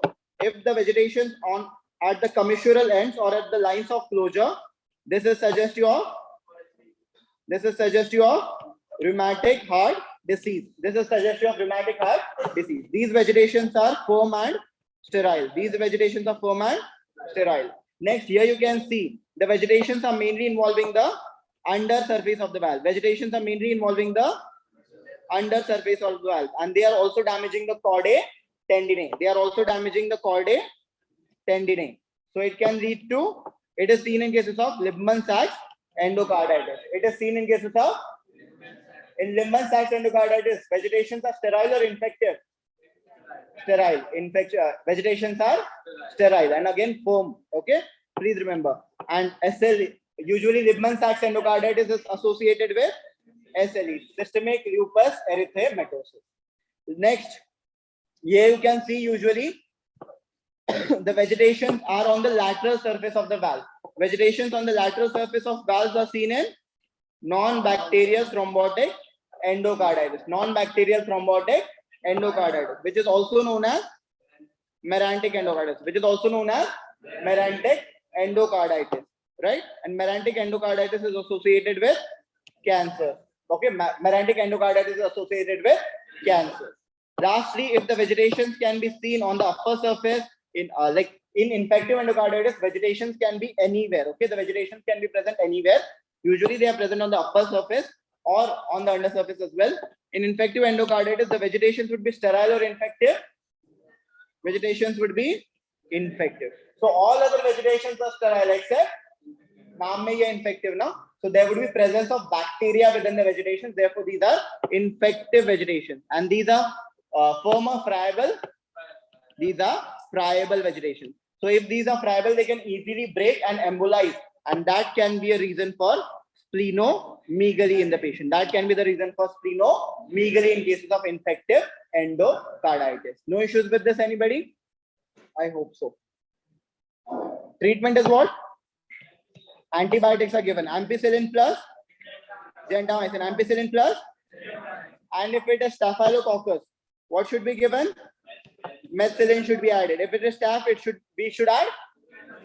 But if it is a MRSA, methicillin resistant staph aureus, we should add vancomycin. We should add vancomycin. But if it is a vancomycin resistant staph aureus, we should add daptomycin. We should add. But daptomycin cannot be used in Varsa pneumonia. So in Varsa pneumonia, we will give linezolid. Varsa pneumonia, we will give linezolid. Pharma is important.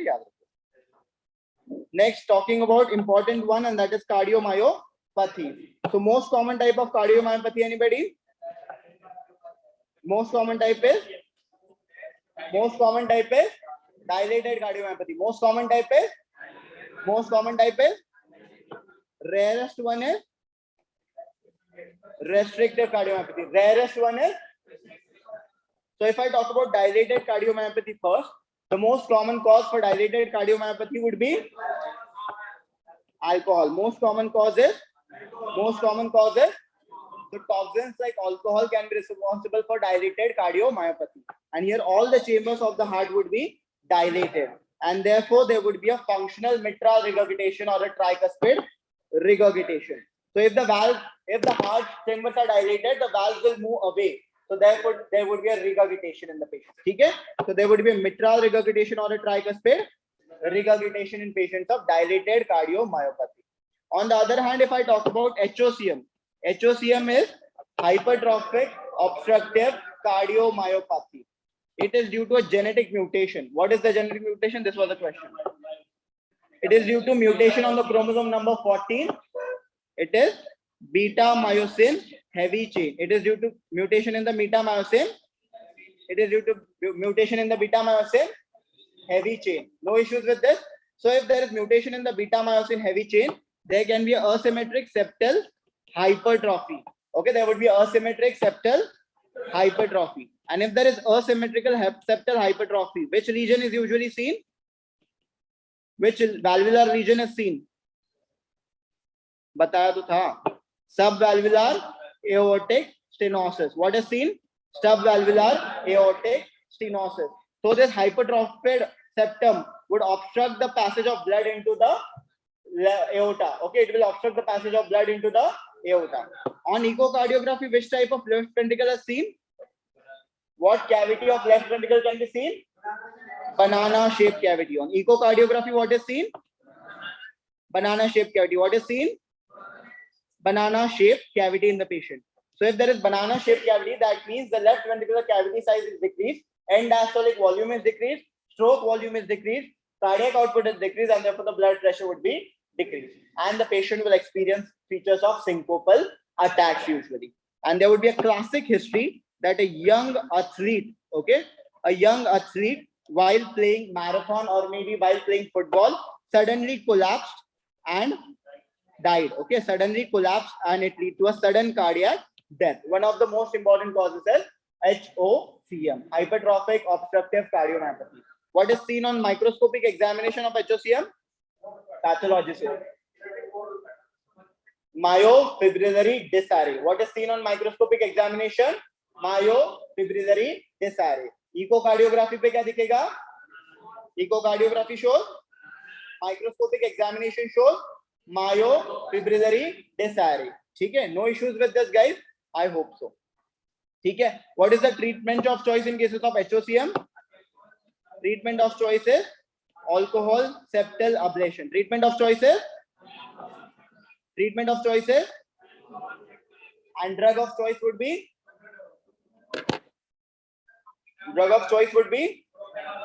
propranolol to reduce the heart rate and to reduce the oxygen demand again. Okay, aortic stenosis है ना patient में, important. If I talk about dilated cardiomyopathy, echocardiography पे what can be seen? Dilated cardiac chambers would be seen. And what is the treatment? Treatment of choice would be cardiac transplantation. Treatment of choice is cardiac transplantation. Treatment of choice is, but if it is not present, definitely we can place even a ICD or a pacemaker in the patient. Okay? We can place a ICD, implantable cardioverter defibrillator.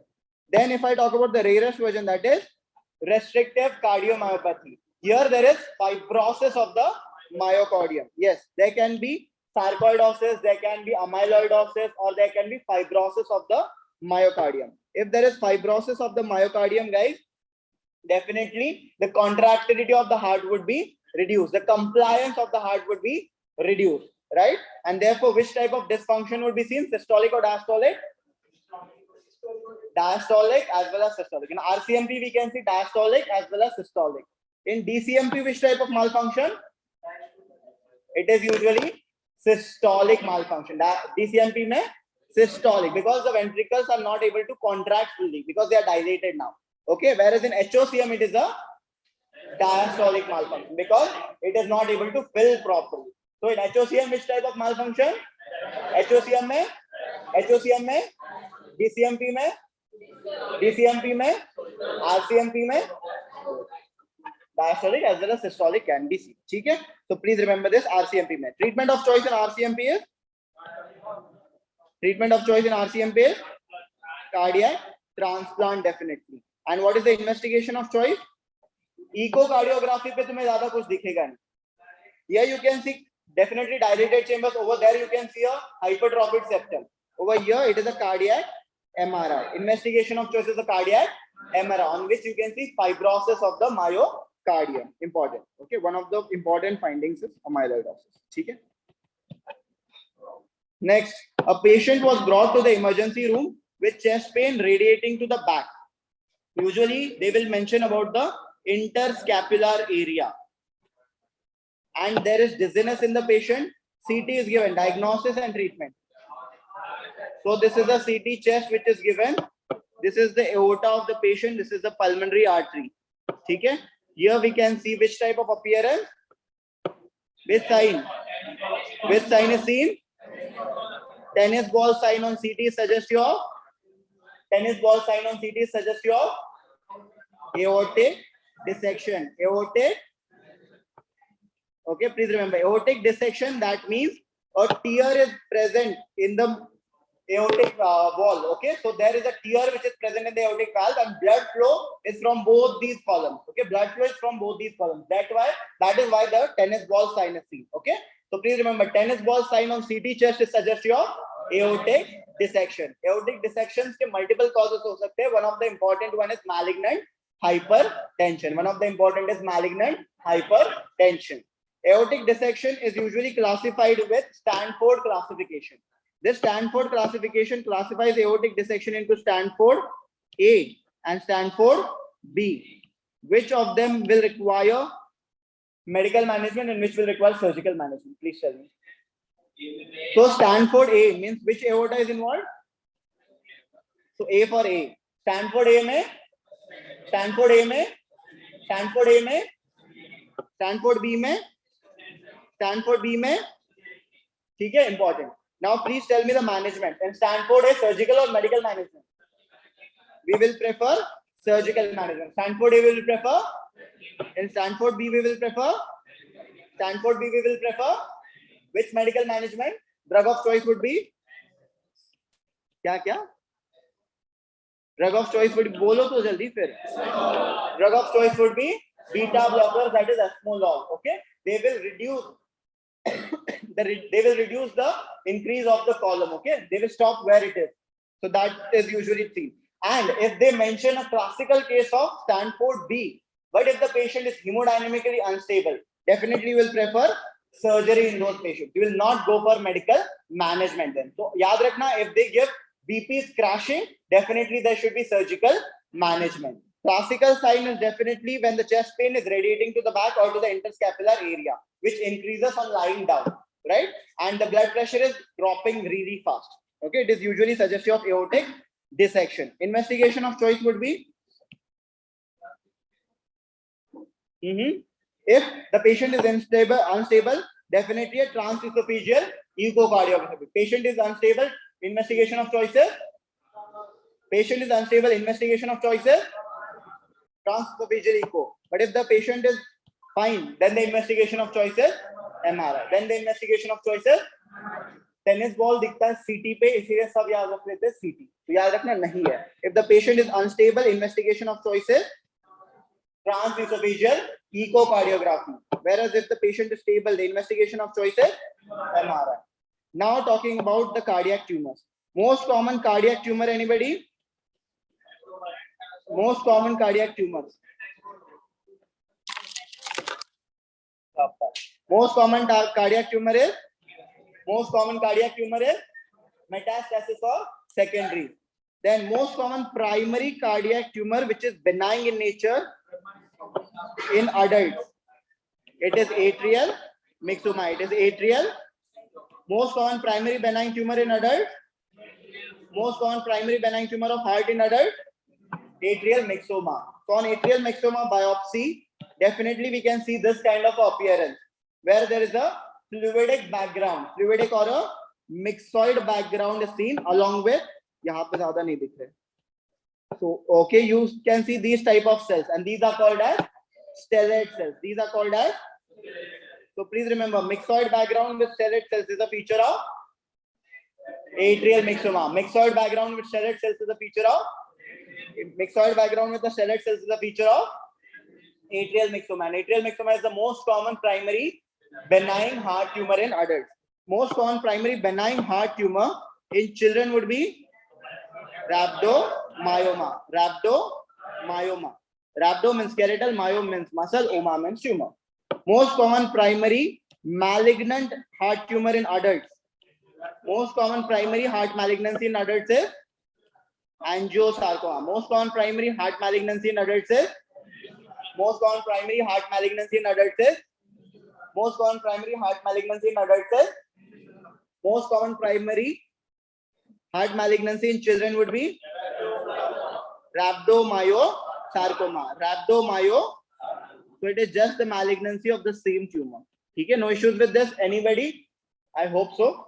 And on atrial myxoma, biopsy shows definitely myxoid background with stellate cells, but it is actually a pedunculated tumor in the left atrium. So therefore, it can lead to with sound on auscultation, tumor plop sound. It can lead to with sound on auscultation. It can lead to with sound on auscultation, tumor plop sound. Moving further, elderly patient, known case of hypertension, presents with palpitations, diaphoresis, dyspnea, nocturnal cough, pink frothy sputum. Along with that, they can definitely mention about exercise intolerance or paroxysmal nocturnal dyspnea. Important. Paroxysmal nocturnal dyspnea or orthopnea means that dyspnea or the breathlessness increases on lying supine. Breathlessness increases on lying supine. When the breathlessness increases on sitting position, this is called as platypnea.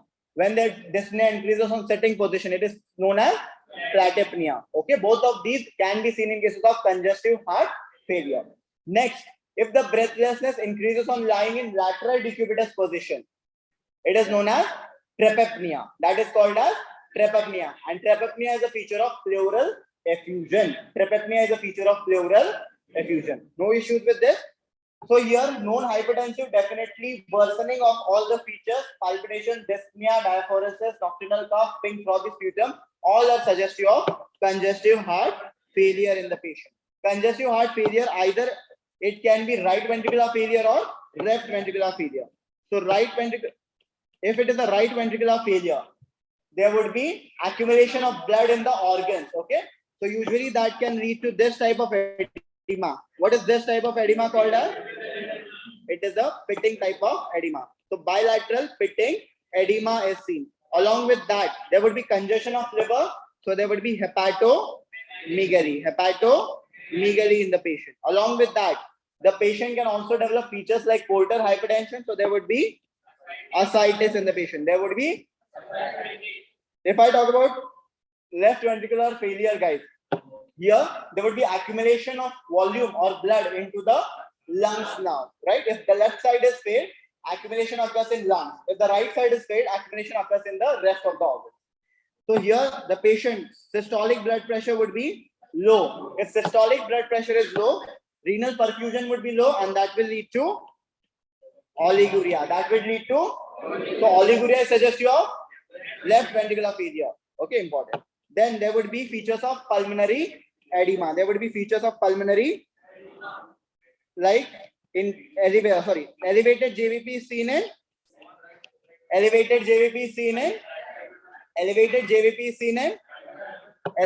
PCWP, pulmonary capillary wedge pressure is seen in elevated PCWP is seen in left ventricular failure. And there would be features of pulmonary edema like breathlessness, frothy sputum, all of these features would be present. Okay, no issues with this. So here more likely it is the left ventricular failure. On X-ray, it is important. The first line investigation, anybody? Pehle to ye batao. Chest X-ray can be done, but the best first line investigation that we will do in cases of heart failure, it would be BNP or pro-BNP. We will check for the levels of brain natriuretic peptide. This brain or B-type natriuretic peptide is released by brain. It is released by ventricles. It is released by the ventricles. And it is usually released in cases of volume overload. What is the main problem in CHF? Congestive heart failure mein kya hota? Congestion, that means there is volume overload in the patient. Heart failure, that means the heart is not able to pump. Contractions are poor, right? So these are the two things.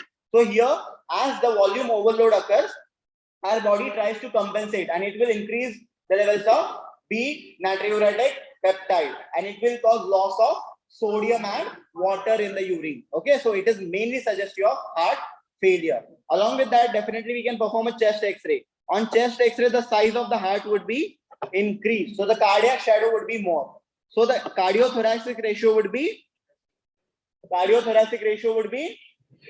so normally it is less than 0.5, but in cases of CHF it would be more than 0.5. So cardiothoracic ratio is more than 0.5. Okay, so the cardiac thoracic ratio is usually increased. Money bottle shape, money bag shape appearance is seen in money bag appearance of heart. Anybody online? Money bag appearance of heart. Massive pericardial effusion. Okay, please remember, money bag shaped heart, massive pericardial effusion, or in cases of cardiac tamponade. Okay, it is also termed as water bottle heart. It is also termed as the water bottle heart. So pericardial effusion or cardiac tamponade, water bottle heart. Here we will not call it as. Please remember, here we cannot call it as water bottle shaped or money bag appearance of heart. because which side is failed, there on that side there would be a hypertrophy, and that leads to increased cardiothoracic ratio. It is not equal on both the sides. Okay? Easily. So there is an increased cardiothoracic ratio, and the earliest change would be kyphalization of the pulmonary blood vessels. So kyphalization of the vessels, this is known as which sign, anybody? Kyphalization of vessels or prominent upper lobe veins. This is suggestive of prominent upper lobe veins. Is suggestive of, it is known as the antler sign. This is known as the antler sign, or which sign? Reverse moustache sign. It is also known as the, so kyphalization of blood vessels is known as this sign, antler or reverse moustache or moustache sign कहाँ दिखती है जल्दी? Nemo mediastinum or pneumo peritoneum. It is, please remember, moustache sign or cupula sign is seen in case of pneumo peritoneum, gas under the diaphragm. ठीक है, याद रख लेना. Along with this, definitely there would be pleural effusion also, right? There would be pulmonary edema, there would be pleural effusion in heart failure patients, and we can see these characteristic horizontal lines along the which are perpendicular to the pleural surface. These are called as curly B lines. So curly B lines are seen in CHF. Curly B lines are seen in CHF patient. No issues with this. Now talking about the treatment. Now for investigation, definitely we will check for the BNP levels, and we will also do a echocardiography. Echocardiography will tell us about the ejection fraction. Ejection fraction normally कितना होता है CHF में? Sorry, normal ejection fraction is more than equal to 65% is the normal ejection fraction. Okay, more than equal to, तो जितना blood आता है उसमें से 65% बाहर जाता है. Okay, that is the normal ejection fraction. In cases of CHF, echo will tell us whether it is a CHF with preserved ejection fraction or a CHF with reduced ejection fraction. Preserved ejection fraction means CHF is around more than 50%. Reduced ejection fraction means CHF is less than 40%. समझ गए? Now in cases of preserved ejection fraction, the first line of management would be preserved ejection fraction CHF. First line of management is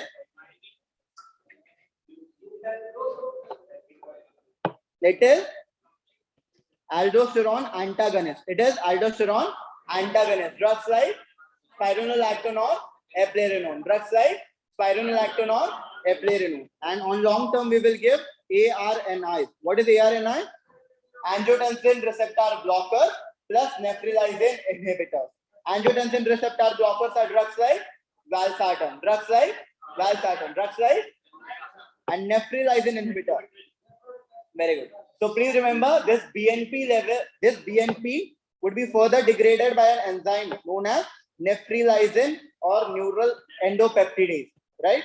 So if we can give a nephrilizin inhibitor, it will increase levels of BNP, and that therefore it can prevent CHF in the patient. So nephrilizin inhibitors are drugs like sacubitril, drugs like pharma भी कर रहे हो ना, pharma भी देख के आए हो ना, उसमें तो बताया है. So ARNI is given in cases of CHF with preserved ejection fraction. Angiotensin receptor blockers like sartan drugs and nephrilizin inhibitor like sacubitril. We can also give a BNP analog that is known as Shabash. It is a nasiritide. Okay, it is known as nasiritide. CHF with reduced ejection fraction. Here, if the patient is in cardiogenic shock, what is the treatment of cardiogenic shock? Anybody? We can give inodilators. We can give inodilators. Okay. Dopamine can be given, noradrenaline can be given. Okay, dobutamine can be given. But inodilators are preferred. Inodilators, dopamine and all of them are only inotropic agents. They are not dilators. So which drugs are known as inodilators? Anybody? ये भी pharma में लिखा हुआ होगा. Which drugs are inodilators? Which will cause increased inotropic action and also dilate the heart. Phosphodiesterase inhibitors like amrinone, milrinone. Drugs like amrinone and milrinone and they will inhibit which enzyme? And they are called as, if they don't give you CHF picture, only they say cardiogenic shock, then the drug of choice would be adrenaline. noradrenaline. Then the drug of choice would be noradrenaline. Then the drug of choice would be, so for septic shock, cardiogenic shock, drug of choice, noradrenaline. Septic shock, cardiogenic shock, drug of choice, no issues with this. Hypovolemic shock, treatment of choice, IV, fluids or blood transfusion. If they give that the patient is having pulmonary edema or volume overload condition, in cases of pulmonary edema or volume overload, management is remembered as LMNOP. अगर सब याद नहीं रखता तो पहला L याद रख लो. Laxatives is given or loop diuretics are given. Drugs like furosemide. Drugs like, I told you, edema in cirrhosis patient, drug of choice, spironolactone. Cirrhotic patient में edema, drug of choice, spironolactone. CHF में edema, drug of choice, furosemide. That is loop diuretic. N goes for morphine. N goes for nitrate. O goes for oxygen. P goes for positioning. As the patient is having orthopnea, you can elevate the head end of the bed. Okay, so that will decrease the orthopnea in the patient. Okay, no issues with this. Moving further, patient was diagnosed with CHF, congestive heart failure, and started on an oral inotropic drug. यही तो problem है heart failure में, the patient is not able, the heart is not able to contract the pump properly. So he was started on an oral inotropic drug, which is the most common side effect of this drug. Only oral inotropic agent is. All other inotropic agents are IV. Okay, only oral inotropic agent is cardiac glycoside known as digoxin. Only oral inotropic is. And what is the most common side effect of digoxin?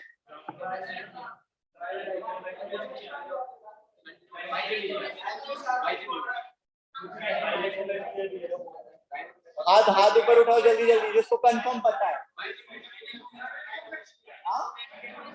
Most common. हाँ, और जल्दी जल्दी. हाँ, और जल्दी से क्या फालतू में दिमाग दौड़ा रहे हो. मैंने क्या बोला था? Most common will remain nausea and vomiting. So most common side effect would be nausea and vomiting. Most common side effect of digoxin is nausea and vomiting. Definitely digoxin can also lead to arrhythmias. If I talk about arrhythmias, guys, the most common arrhythmias seen due to digoxin toxicity are ventricular bigeminy. Most common arrhythmia due to digoxin toxicity. Most common arrhythmia due to digoxin toxicity. If I ask you the most specific arrhythmia due to digoxin toxicity, non-paroxysmal atrial tachycardia with AV block. NPAT with AV block बोल लो, चलो ठीक है. Most common arrhythmia, most specific arrhythmia, NPAT with most specific arrhythmia, ठीक है. Now जल्दी से बता दो the drug of choice for digoxin induced arrhythmia. Drug of choice for digoxin induced arrhythmia is IV lignocaine, also termed as IV lidocaine, or the other drug would be phenytoin. No issues with this. So digoxin induced arrhythmia, drug of choice lignocaine. If they ask you the most specific drug in cases of severe digoxin toxicity, it is digibind. It is known as digibind. It is an antidote. No issues with this, anybody? I hope so. Digoxin is contraindicated in renal failure or liver failure. It is contraindicated in. It is a water soluble agent. Therefore, it is contraindicated in.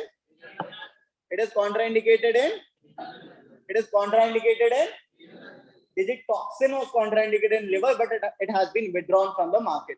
No issues with this. Digoxin can also lead to तुम्हारा favorite gynecomastia. Gynecomastia causing drugs are disco. DI for digoxin. DI for S for C for cimetidine. C for K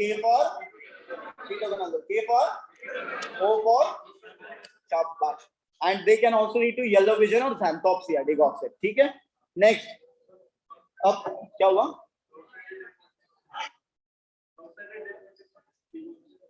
टॉर्सिडस D points, क्या पूछना चाहते हो? Digoxin toxicity rarely cause कर सकता है because it also causes QT prolongation. So any drug which can lead to QTC prolongation, it can lead to Torsades D pointus. ठीक है? A patient of diabetes was having oliguria and was diagnosed with hypertension. The following side effect is seen. Which drug is responsible? So what is this side effect known as? Angioedema, lip swelling or angioedema. The other side effect is dry cough. So these are due to increased levels of bradykinin. These are due to increased levels of bradykinin, because if ACE enzyme is inhibited, bradykinin metabolism is also inhibited.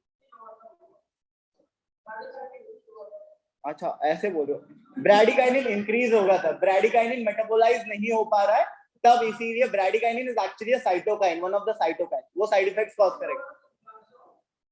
Bradykinin increase होगा तो angioedema भी होता है, angioedema की increase होता है, bradykinin metabolism is impaired, bradykinin का metabolism impair होता है, वो एस एंजाइम से होता है, प्रोडक्शन नहीं करती एस एंजाइम. सो याद रखना, what are these drugs known as ACE inhibitors. So the drug responsible is ACE inhibitors. Angiotensin converting enzyme inhibitors. Drugs like captopril, lisinopril, enalapril, all of these drugs. These are contraindicated in cases of pregnancy. They are contraindicated in cases of. And they are also contraindicated in cases of bilateral renal artery stenosis. They are also contraindicated in cases of bilateral renal artery stenosis. And hyperkalemia also, it is contraindicated. Shabash. Then the other drugs which are there, they are known as angiotensin. The other drugs which are there, iske bhai bandhu, those are known as ARBs, angiotensin receptor blockers. Drugs like sartan, valsartan, okay, all of this. Okay, these drugs, these sartan drugs are also contraindicated in the same condition. They are contraindicated in pregnancy and contraindicated in bilateral renal artery stenosis. And but these ARBs do not lead to these two important side effects. Okay? No issues with this, anybody?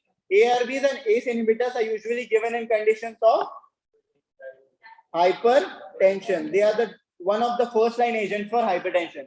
First line agents for hypertension, bata do jaldi. They are remembered as A, C, D. A for ACE inhibitors. A for ACE inhibitors and ARBs, and C for D for which diuretic, and therefore thiazides are considered the drug of choice for. But usually according to the recent guidelines जो हमारे पास है, if a patient is less than 55-year-old, okay, and is diagnosed with hypertension, the first line agents that we should start are usually ACE inhibitors. The first line agents that we should start is ACE inhibitors or ARBs. And if we can start CCBs along with it, then that is the best choice. Okay, so first line should be ACE inhibitors plus CCBs. ACE inhibitors plus CCBs. If it is a patient more than 55-year-old, elderly, first line should be CCB. First line should be calcium channel blocker. Along with that, definitely we can add ACE inhibitors. And if the patient is not even responding to this therapy, then we can add thiazides. To the patient.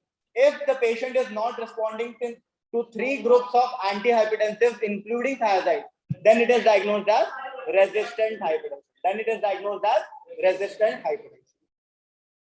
Which drug is a funny current blocker? Ivabradine. It is known as ivabradine.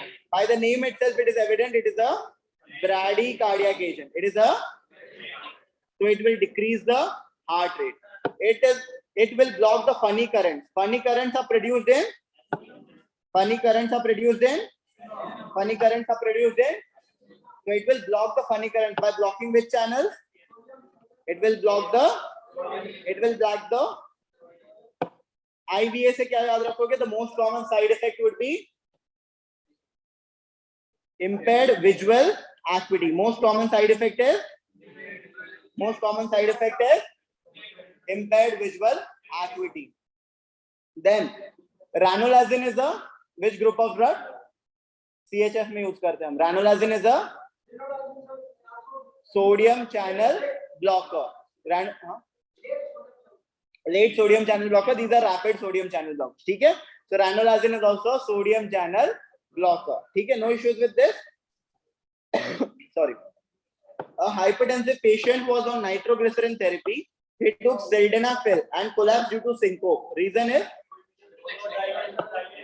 so now we know nitroglycerin belongs to which group? Nitrates.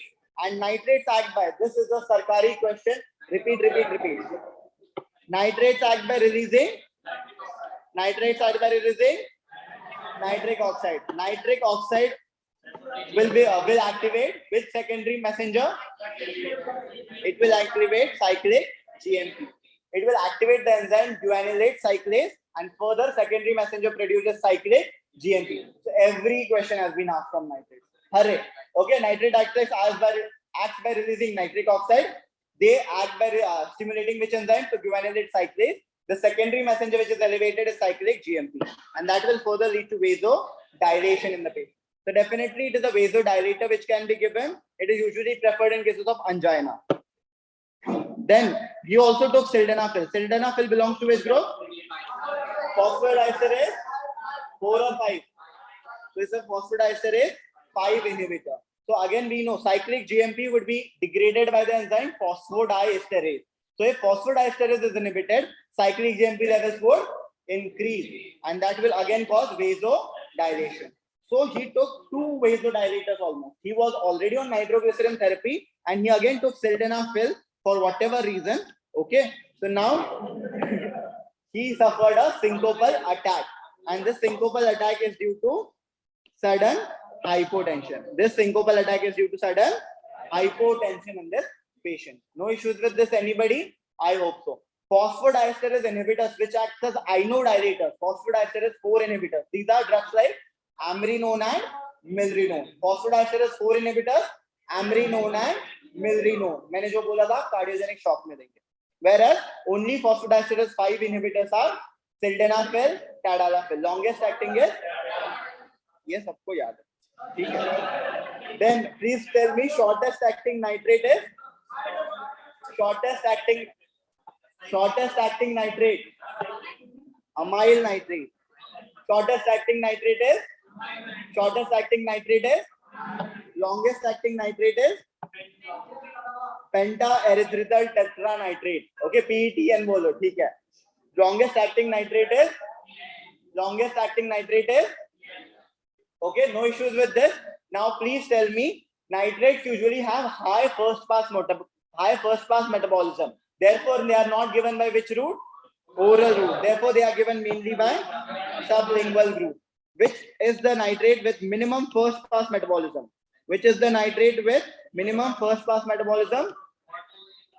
Isosorbide mononitrate. It is isosorbide mononitrate. No issues with this.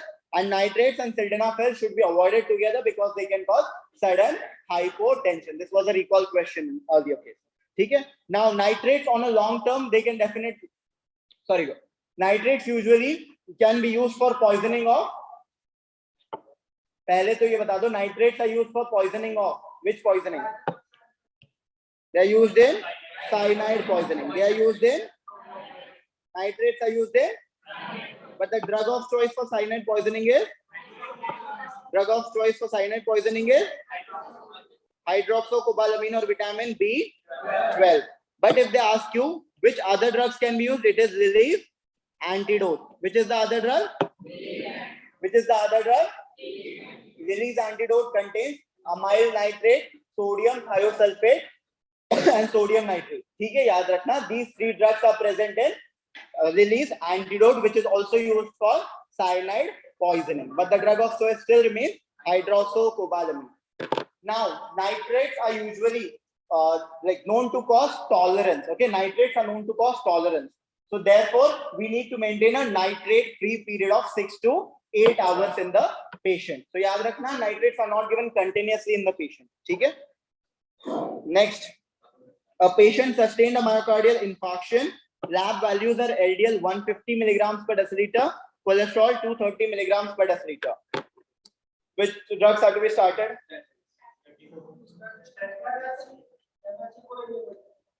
What is the LDL value normally? Jaldi batao. LDL value should be less than 100 milligrams per deciliter. Cholesterol value should be less than 200 milligrams per deciliter. HDL value, good cholesterol should be more than 40 milligrams per deciliter. More than 40 milligrams per deciliter. Triglycerides should be less than 150 milligrams per deciliter. If any of these are abnormal, this condition is known as dyslipidemia. It is known as Purana naam for bad cholesterol was the older name for LDL, low density lipoprotein, and good cholesterol was the older name for high density lipoprotein. So dyslipidemia or hyperlipidemia mein the drug of choice would be statin. Statins inhibit which enzyme, guys? HMG coenzyme A reductase. So statins inhibit which enzyme? HMG coenzyme A reductase. These are drugs like atorvastatin, rosuvastatin, simvastatin, all of this. Longest acting statin batao. Longest acting statin is. These are given at which time? Night time, because they will usually excess of cholesterol production occurs at night time. So please remember, Rosuva can be given anytime. The others are usually given at night time. Then please tell me which is the drug which has maximum HDL increasing potential. Drug with maximum HDL increasing potential. Very good. It is niacin. The drug is niacin, which is also called as vitamin D3, So it is the cheapest drug that we have. It has the maximum HDL increasing potential. Then please remember, if statins could not be given in pregnant patients or in children, the safest dyslipidemic drugs, these would be BABA. These would be bile acid binding agents. These are drugs like cholesterol, cholestyramine. These are drugs like cholesterol, cholestyramine, all of these. Okay, BABAs. So BABAs usually are preferred in which conditions? Pregnancy and children. Then, which drug has maximum triglyceride lowering potential? Fibrates. Very good. Maximum triglyceride lowering potential is seen with. These are drugs like fenofibrate, gemfibrozil, all of that. Okay. Maximum LDL cholesterol lowering potential is seen with statins. Maximum LDL cholesterol lowering potential is seen with statins. Important. Okay. No issues with this. Anybody? Drug of choice overall agar puche to statins. Pregnancy and children mein safest anti-dyslipidemic drug are BABA. Last topic from pharma, and we are done with everything then. A longest acting antiarrhythmic drug. Is very important drug because it is used for chemical cardioversion. It belongs to which group of antiarrhythmic drugs? So important, ये एक बार देख लो, easy हो जाएगा. So यार ये online है ना. So class, so see, please remember, if I talk about the action potential, guys, the phase 0 is due to sodium influx. The normal resting potential कितना होता है myocardium का? Normal resting membrane potential, आगे physio, minus 90 millivolt. Normal resting membrane potential of cardiac muscles is minus 90 millivolt. So when there would be opening of sodium channels, and the sodium will go into the cell. This is called as sodium influx, and this is known as phase 0. Then there would be a phase 1 when the sodium or the resting membrane potential of the cell will reach around plus 35 millivolts. Now what will happen? There will be opening of potassium channels. Sodium channels will be closed and the potassium channels will open. So there would be potassium efflux or influx. There would be a potassium efflux, right? So potassium would be sent out of the cell. If positive ions are going out of the cell will come towards electronegativity, right? So this is phase 1. Then there is the plateau phase, which is known as phase 2. Here, potassium channels are open. Potassium is going out of the cell, but simultaneously calcium channels are open. And what is coming inside the cell? Calcium is coming inside the cell. So this leads to a plateau phase known as phase 2. And the last is the phase 3, where potassium will go out of the cell. Calcium channels are closed, only potassium is going out of the cell. So cell has become electronegative again, right? So that is phase 3. So now please remember, we have 4 classes of antiarrhythmic drugs which can be given. Class 1 are sodium channel blocker. Class 1 are, class 2 are, class 3 are potassium channel blocker. Class 3 are, class 4 is calcium channel blockers. And class 5 are others. Class 5 are drugs like adenosine वगैरह. ठीक है? So please remember, amiodarone, it is the longest antiarrhythmic drug. So shortest antiarrhythmic drug बता दो. We discussed it. Adenosine. Shortest antiarrhythmic drug is. So class 1 are sodium channel blockers. These can be class 1A. Drugs like quinidine. Okay, drugs like quinidine, procainamide. Class 1B. Drugs like lignocaine. Class 1B. Drugs like lignocaine. Class 1C. Drugs like flecainide. Class 1C. Drugs like flecainide. याद रखना, इतना deep में नहीं पूछेंगे usually. Class 2 are beta blockers, as we know. Class 3 are potassium channel blockers. Potassium channel blockers, the important drug is amiodarone. Others can be dofetilide, ibutilide or sotalol. So ये बहुत बार भूल जाते हो. Please remember sotalol, though lol is in the end. Okay, it has both action. It can cause potassium channel blockage as well as beta receptor blockage. Main action is class 3. Main action is in amiodarone can cause sodium channel blockage, potassium channel blockage, all of that. But the main action remains potassium channel blockage. Therefore, it is considered as a class 3 antiarrhythmic drug. Jaldi se side effects batao. Important hai. The periphery of my lung, liver and cornea are photosensitive. तो से याद रखना है hypo और hyperthyroidism. Hypo और periphery से याद रखना है peripheral neuropathy. Peripheral neuropathy of my lung. My से याद रखना है myocardial depression. Myocardial infarction नहीं, myocardial depression. अगर infarction होता तो देते ही नहीं. Myocardial depression. ठीक है. The periphery of my lung से याद रखना है lung fibrosis. Lung से याद रखना है lung. Liver से याद रखना है liver toxicity. Liver से याद रखना है liver. Cornea से याद रखना है corneal deposits. Photosensitive से याद रखना है photosensitivity. No issues with this. Now please tell me, okay, amiodarone definitely can cause photosensitivity, and photosensitivity की वजह से usually due to sun exposure the skin turns blue in color. Therefore it is also known as blue man syndrome. So blue man syndrome is a feature of, blue man syndrome is a side effect of, gray baby syndrome is seen with Fuller Anthony call. Gray baby syndrome is seen with, whereas red man syndrome is seen with vancomycin. Important. ठीक है, याद रख लेना.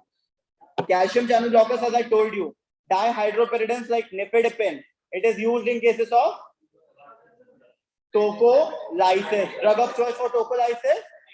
Drug of choice for subarachnoid hemorrhage. Nimodipine. Drug of choice for subarachnoid hemorrhage. Nimodipine. Drug of choice for hypertensive crisis or intracerebral hemorrhage. Nicardipine. Drug of choice for intracerebral hemorrhage. Nicardipine. याद रखना, ये depends है. Verapamil or usually diltiazem can be given in multiple other conditions. ठीक है, beta blockers तो सबको पता है. What is the side effect of beta agonist? SABA. The most common side effect would be tremors. Most common side effect is tremors. Others can be tachycardia, tolerance, or T-wave changes. Okay, drug of choice for tremors would be propranolol. That is your beta blockers. Beta blockers are contraindicated in which patient? Asthmatic patient. They are contraindicated in asthmatic patient. Also in patients of diabetes mellitus. They are also contraindicated in cases of diabetes mellitus because they cause masking of hypoglycemic symptoms. So these are the selective beta 1 agonist दे सकते हो तुम usually beta 1 agonist which are cardioselective. Those can be given. या फिर bidoxolol is given in glaucoma also. ठीक है? So those can be given, but if you have better options available, you can avoid them. ठीक है? तो याद रखना ये. Lung fibrosis is seen with which drug? जल्दी बताओ. Lung fibrosis first with amiodarone, next with methotrexate, next with methotrexate. It is also seen with sulfan, blue and cyclo. Drug of choice for hypertension. Drug of choice for hypertension in pregnancy. Oral IV. Oral labetalol. Labetalol is a alpha plus. It is a alpha plus beta blocker. Drug of choice for hypertensive crisis in pregnancy. IV labetalol. Please remember, drug of choice for hypertension is hazard. Drug of choice for hypertension crisis. Drug of choice for hypertensive crisis. So usually Harrison's अलग बोलता है, JNC8 अलग बोलता है. We will prefer sodium nitroprusside. We will prefer sodium nitroprusside definitely. Okay. Please remember, if labetalol is not an option, the hypertensive drug which can be preferred in pregnancy is methyl dopa. It is usually methyl dopa. If that is not an option, then hydralazine. ठीक है? याद रखना. And बाकी hypertension के बारे में कुछ नहीं है. बजा लो तालियां, बजा लो.